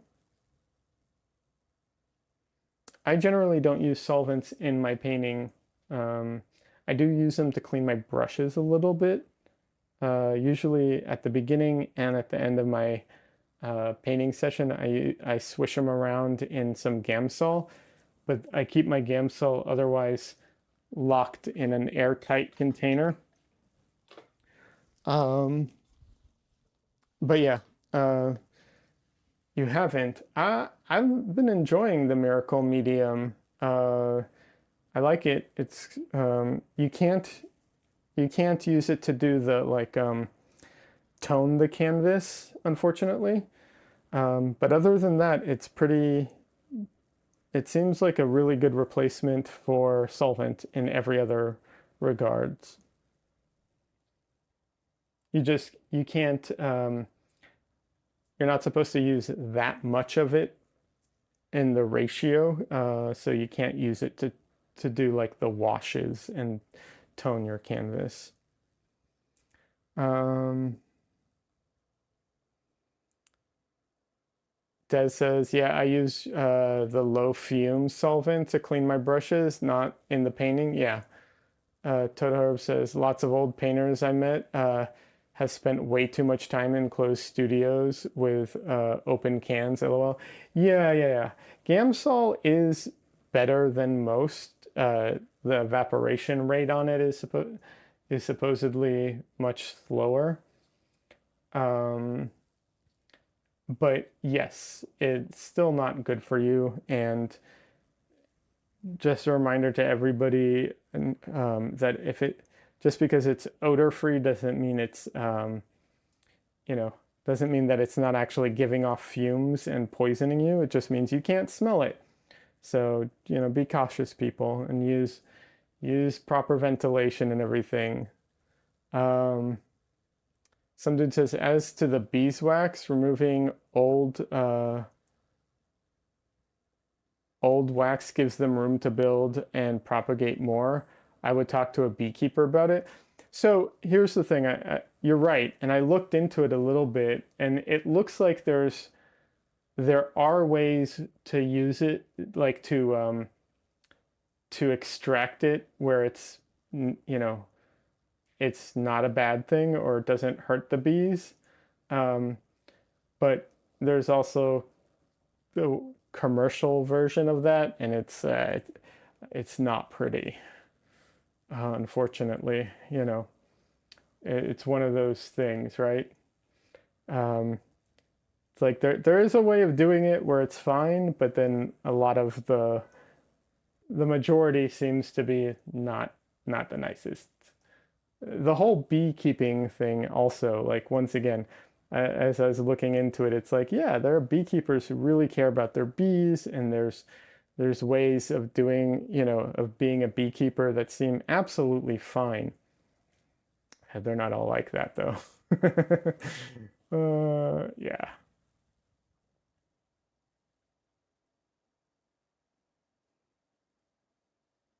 It's like anything, and it really sucks because it shouldn't be on the consumer to try and like figure this out, right? But, you know, what can you do?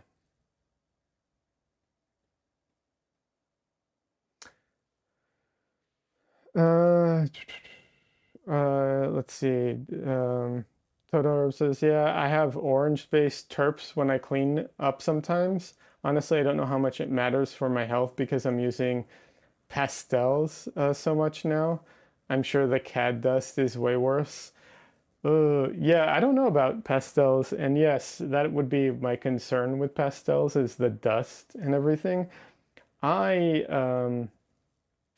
I avoid pastels. I don't like anything that creates dust. Not because of, the like health issues, although sure that too, but even just using charcoal, I hate my hands getting so dirty from um, from the dust and everything that I almost never draw with charcoal anymore or do anything like that because I don't want to deal with it, honestly.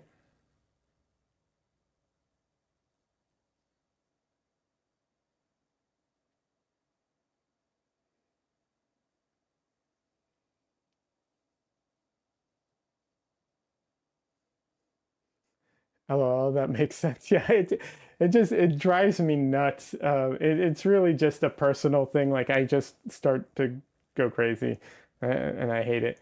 That's not why I'm wearing gloves. I hate wearing the gloves when I paint. I wear the gloves because of the pets. That's kind of separate, although I do like having clean hands, but I hate wearing the gloves. They're not fun to wear, but yeah. Todorov says schools out here switch to graphite because of the dust. Almost none are doing charcoal. Oh, schools out here switch to graphite because of the dust. And almost none are using charcoal. Yeah, I do think for classes, for like figure drawing and stuff like that, I do think that like, the charcoal pencils that have, ooh, let me give this a quick break. I do think the charcoal pencils that have like, they probably have a little wax mixed into them.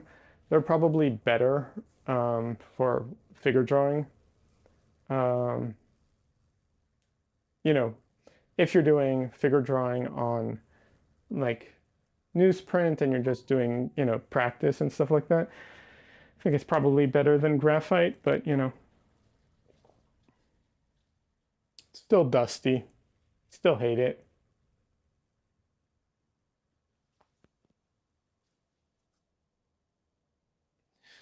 But, graphite, the thing I hate about graphite is that like shine that it gets, sometimes when you like, I don't know, it's fine. Graphite, I've used graphite, obviously. Graphite's fine.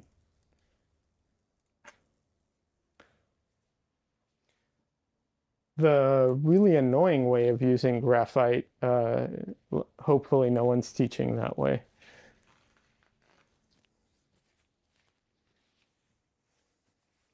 When I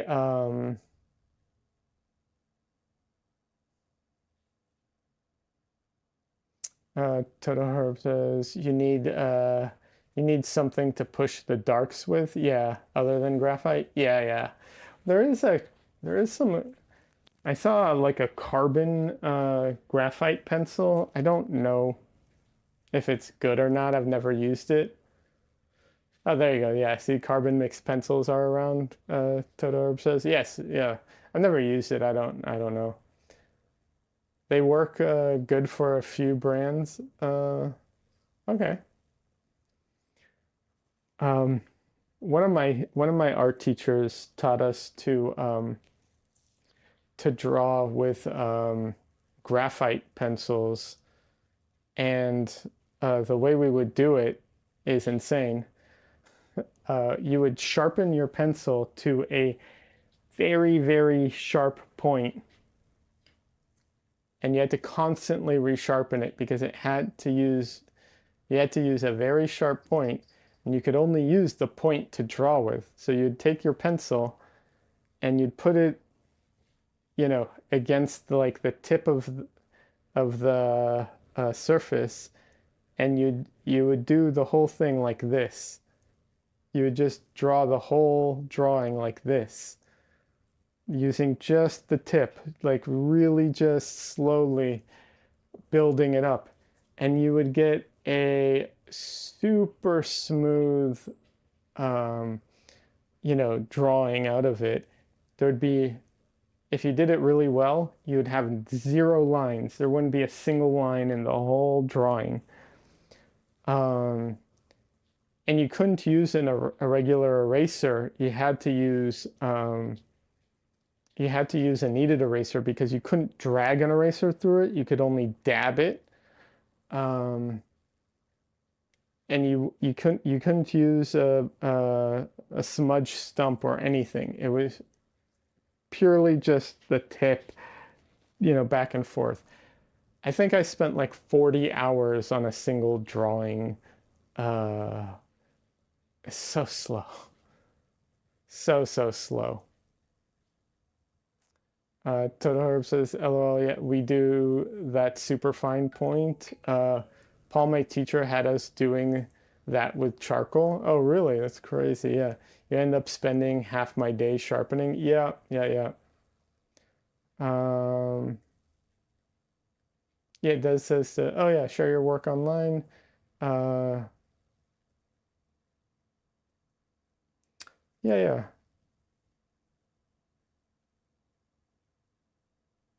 Totoro says I spent weeks on cast drawings. Then he would be like, "Nope, it's not right. Do it again." Yeah, it sounds familiar. Um,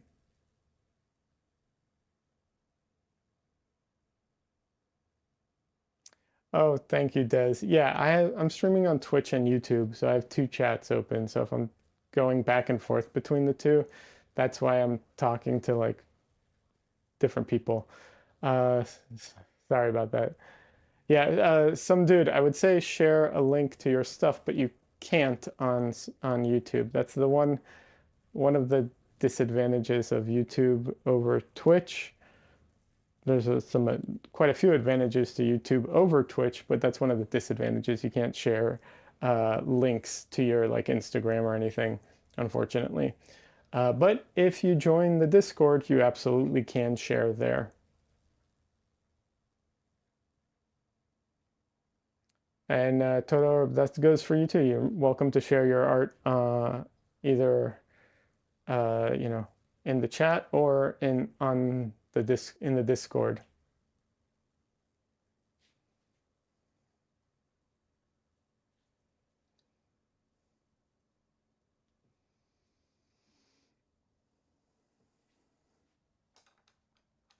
Yeah, my first art teacher was like that. He was a little crazy, or a lot crazy, and we started off with a lot of cast drawings. You know, I spent, like I said, I think I spent 40 hours doing a drawing of like a cylinder, you know, it was I think a cylinder, a cone, and like a square or something, a cube sitting on top of a what's it called? Basically with a fabric background or something, you know, just like whatever.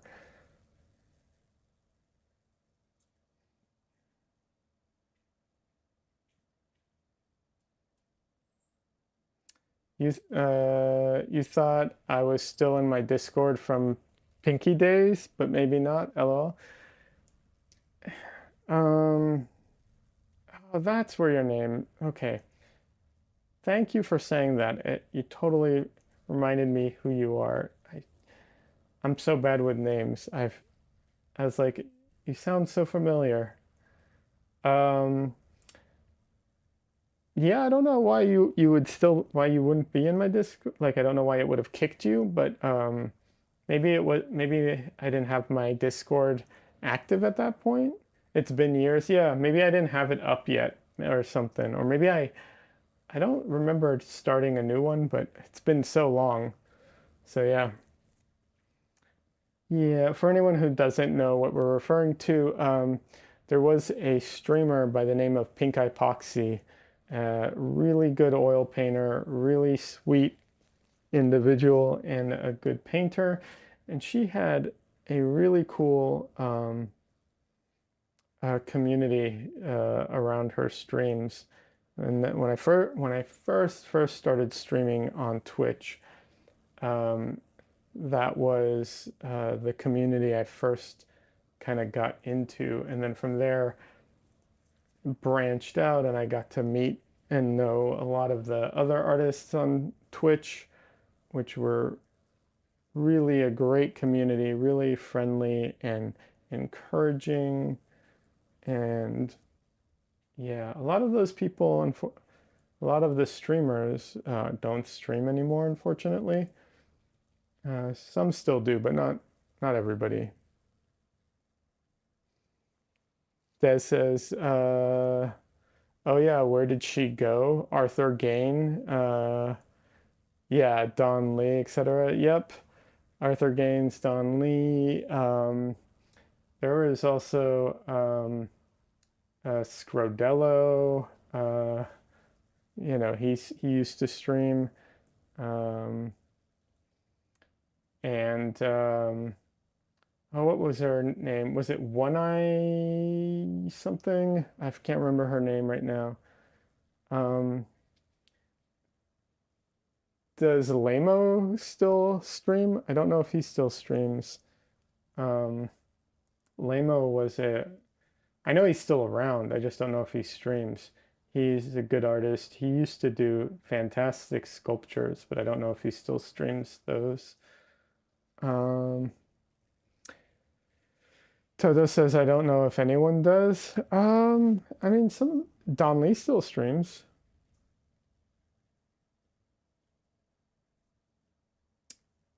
Don Lee still streams. Yeah, you haven't been around in so long. That's fair. I I still stream, but I also am I dual stream onto YouTube now as well. Um, and I do make YouTube videos now as well. So I do recommend following uh, and subscribing and all that stuff because because I'm going to promote myself. What else am I going to do? But yeah, I do make some YouTube videos around oil painting and so on. Uh, Des says I am painting badly still. Huh?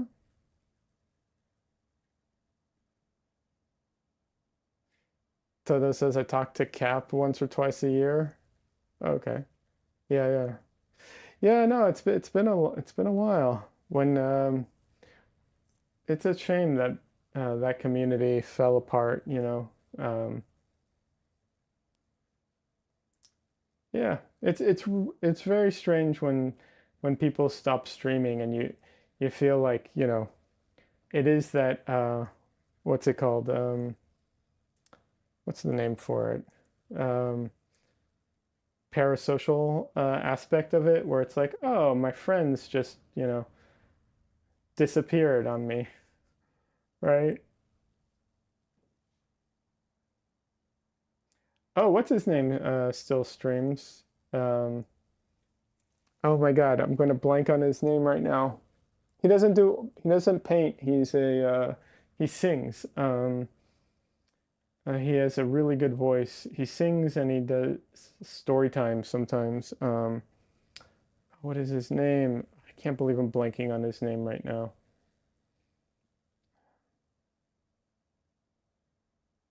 Jay something from Canada? Yes. Yeah, yeah, that's who I'm talking about. Yeah, from Canada.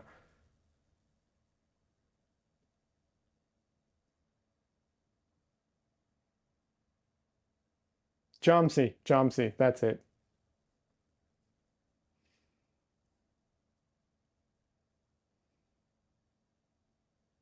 He still streams.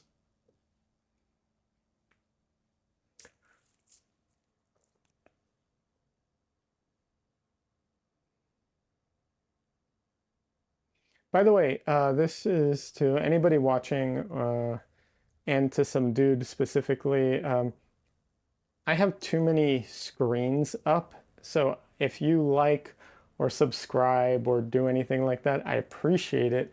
I can't see it, on like in real time because I have too many like screens up that I need to monitor everything with. So I had to pick which screens to forego, and seeing whether or not people are, subscribing or whatever was one of them. But yes, so if I didn't acknowledge someone doing something like that, I apologize. I It's purely because I can't see it.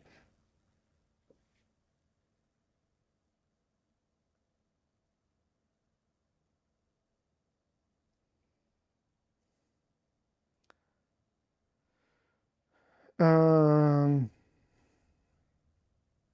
that says there's a guy who has cartoon characters who paint draw for him, kind of comedian. They sing. Um, Not sure who that is.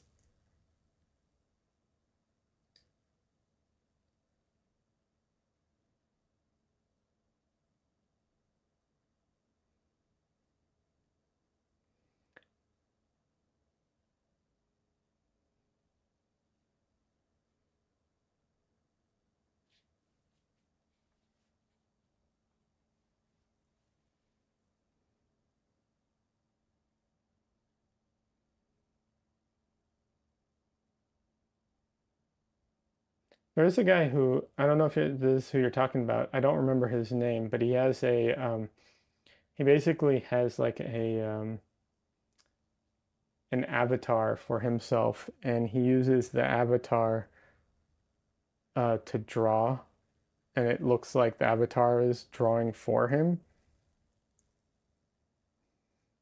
I don't know if that's what you're talking about. But there is the one guy who does that. I don't know how he does it, like because the trying to remember if what he draws is actually I can't remember if it's real or not. That's the thing. I'm trying to remember right now, but I don't. It's been forever since I've seen this, so I don't know. Don't recall. So right now for this painting, um, the reference is not the best. It it's fine. It's just it's not the most it's not the best lighting for a good portrait. So I'm trying to add a little to it to, make it better. Um, Whether or not I keep this in here, we'll see. It's not accurate colors by any stretch, so we'll see if I end up keeping the like off colors, but I'm trying to add more just more dimension to her face because it's kind of flat lighting and it doesn't really like show, much of the form of her face. Some dude says, I gotta go. Have a wonderful night, everyone. Hey, no problem. Thanks so much for hanging out. I appreciate it. It was fun talking about all the paint and everything. Um, have a good night. Have a good rest of your weekend. I will be back on Wednesday. See you again. And in the Discord, Des says, yes, absolutely. Exactly.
These are probably too light, but once again, I'm trying to add dimension. So if I go overboard and then have to kind of bring it back, I can.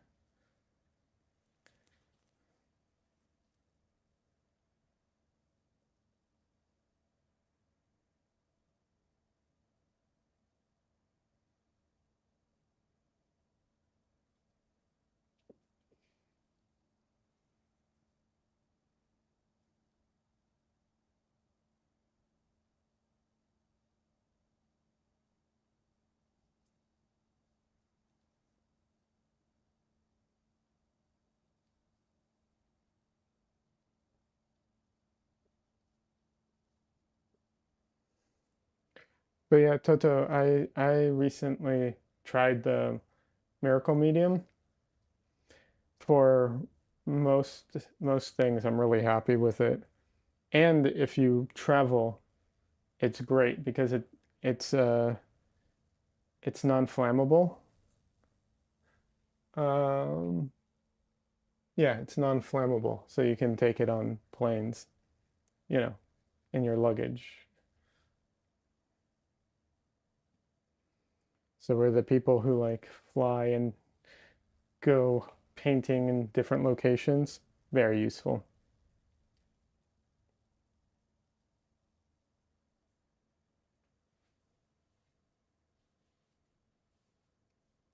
Toto says, "Yeah, we were taught to just use oil only."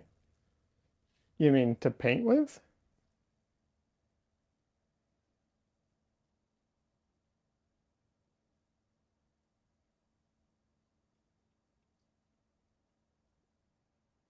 Yeah, just linseed oil. That's strange because a lot of places teach to use solvent to like, you know, tone the canvas. Like that's super common.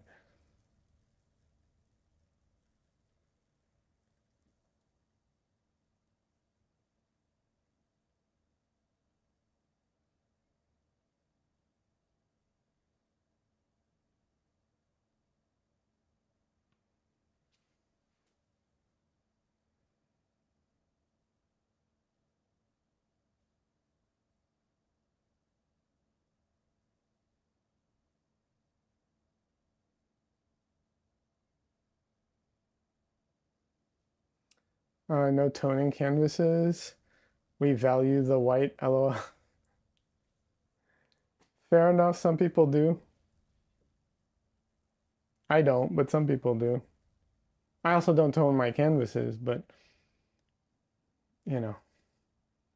I was painting for a while. I think you missed it. I was painting for a while on a black surface because I was painting on um, ABS plastic panels. Um, so I was painting on black panels, and I really liked it. I was surprised how much I ended up liking it. It didn't feel limiting at all. I even did a few high key paintings on it, and it was fine. Todoro says sometimes toning sometimes makes things pop quick though. I like the tone paper before for drawing. Uh, Toto says, "Oh, me too. I use black ABS and I sand them and oil prime them. I don't oil prime them. I just sand them. And yeah, I probably I'm probably going to switch away from ABS plastic for a while. Um, I've been doing a lot more woodworking related stuff because I've been building my own frames and stuff. Um, and because of that, I have more access to like plywood and stuff like that, like good quality plywood. Um, so I'll probably just end up doing, uh, painting on plywood. I also have the tools now to like cut the plywood because that's one of the things that before I couldn't cut, I didn't have the tools for that. So the what's it called? The ABS plastic, you can cut that with a knife, well, like a sharp knife, a box cutter. Uh, you also won't buy them again. You don't like sanding plastic. Yeah, that's fair. I feel like I feel that.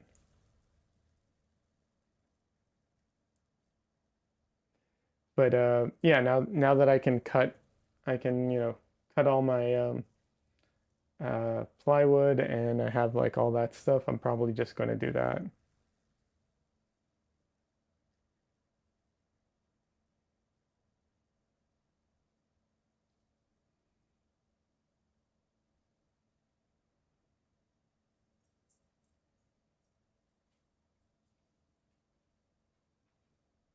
And yeah, I see what you're saying about like the sanding plastic is not great. I agree with you there.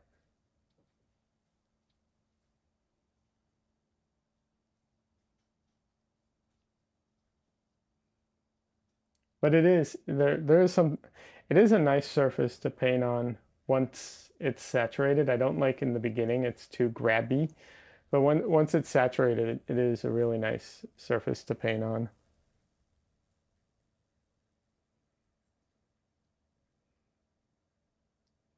I might, I might, if I'm doing, like if I end up doing some travel related stuff, um, you know, uh, I don't know that I will, but if I ever do, I might buy ABS for that, um, to like prepare panels for travel because they're a bit thinner than plywood. Um, and like once they're just so easy to deal with. Like once you have them all prepared, that's it. They're good to go kind of thing.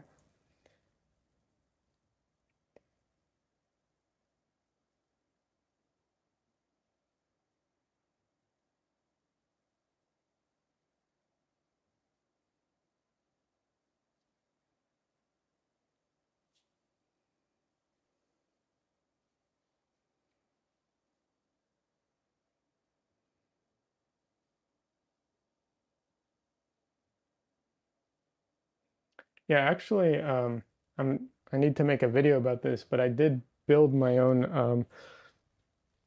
like plein air setup recently. Um, Not that it's more so that I can travel and paint, not so much actually plein air paint because I am still not a good plein air painter.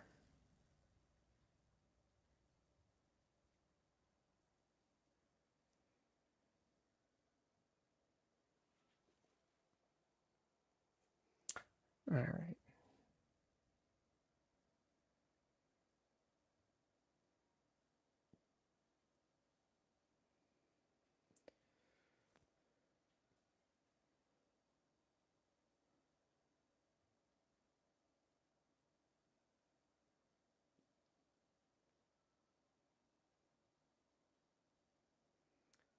I am probably going to have to end the stream in a couple minutes. It's getting late. The animals need to be fed.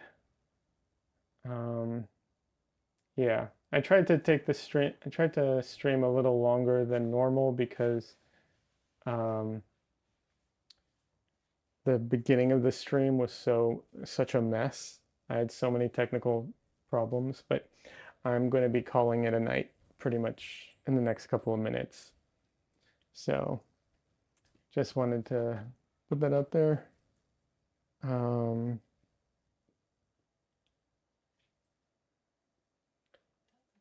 and say thank you everybody for hanging out. I appreciate it. Um, Toto, it's good to see you. It's been forever. Um, Glad you're back around at least a little bit. Uh, and yeah, I think I'm gonna call it a night. And yeah, I will be back on Wednesday. I stream Wednesdays and Sunday at the moment. And like I said, I also do YouTube videos, so hopefully I'll have another video coming out soon. Um, Teta says, good chatting. Yeah, absolutely. Good chatting with you too. And Des says, see you again Wednesday. Yes, Wednesday. I will be back Wednesday. Um, Thank you, everybody. It was a rocky beginning, but then we finally worked it out, and I think it turned out, you know, started coming together pretty well. So, have a good rest of your weekend. For everyone who has a long weekend, enjoy the long weekend, and I will be back Wednesday. Bye, everybody.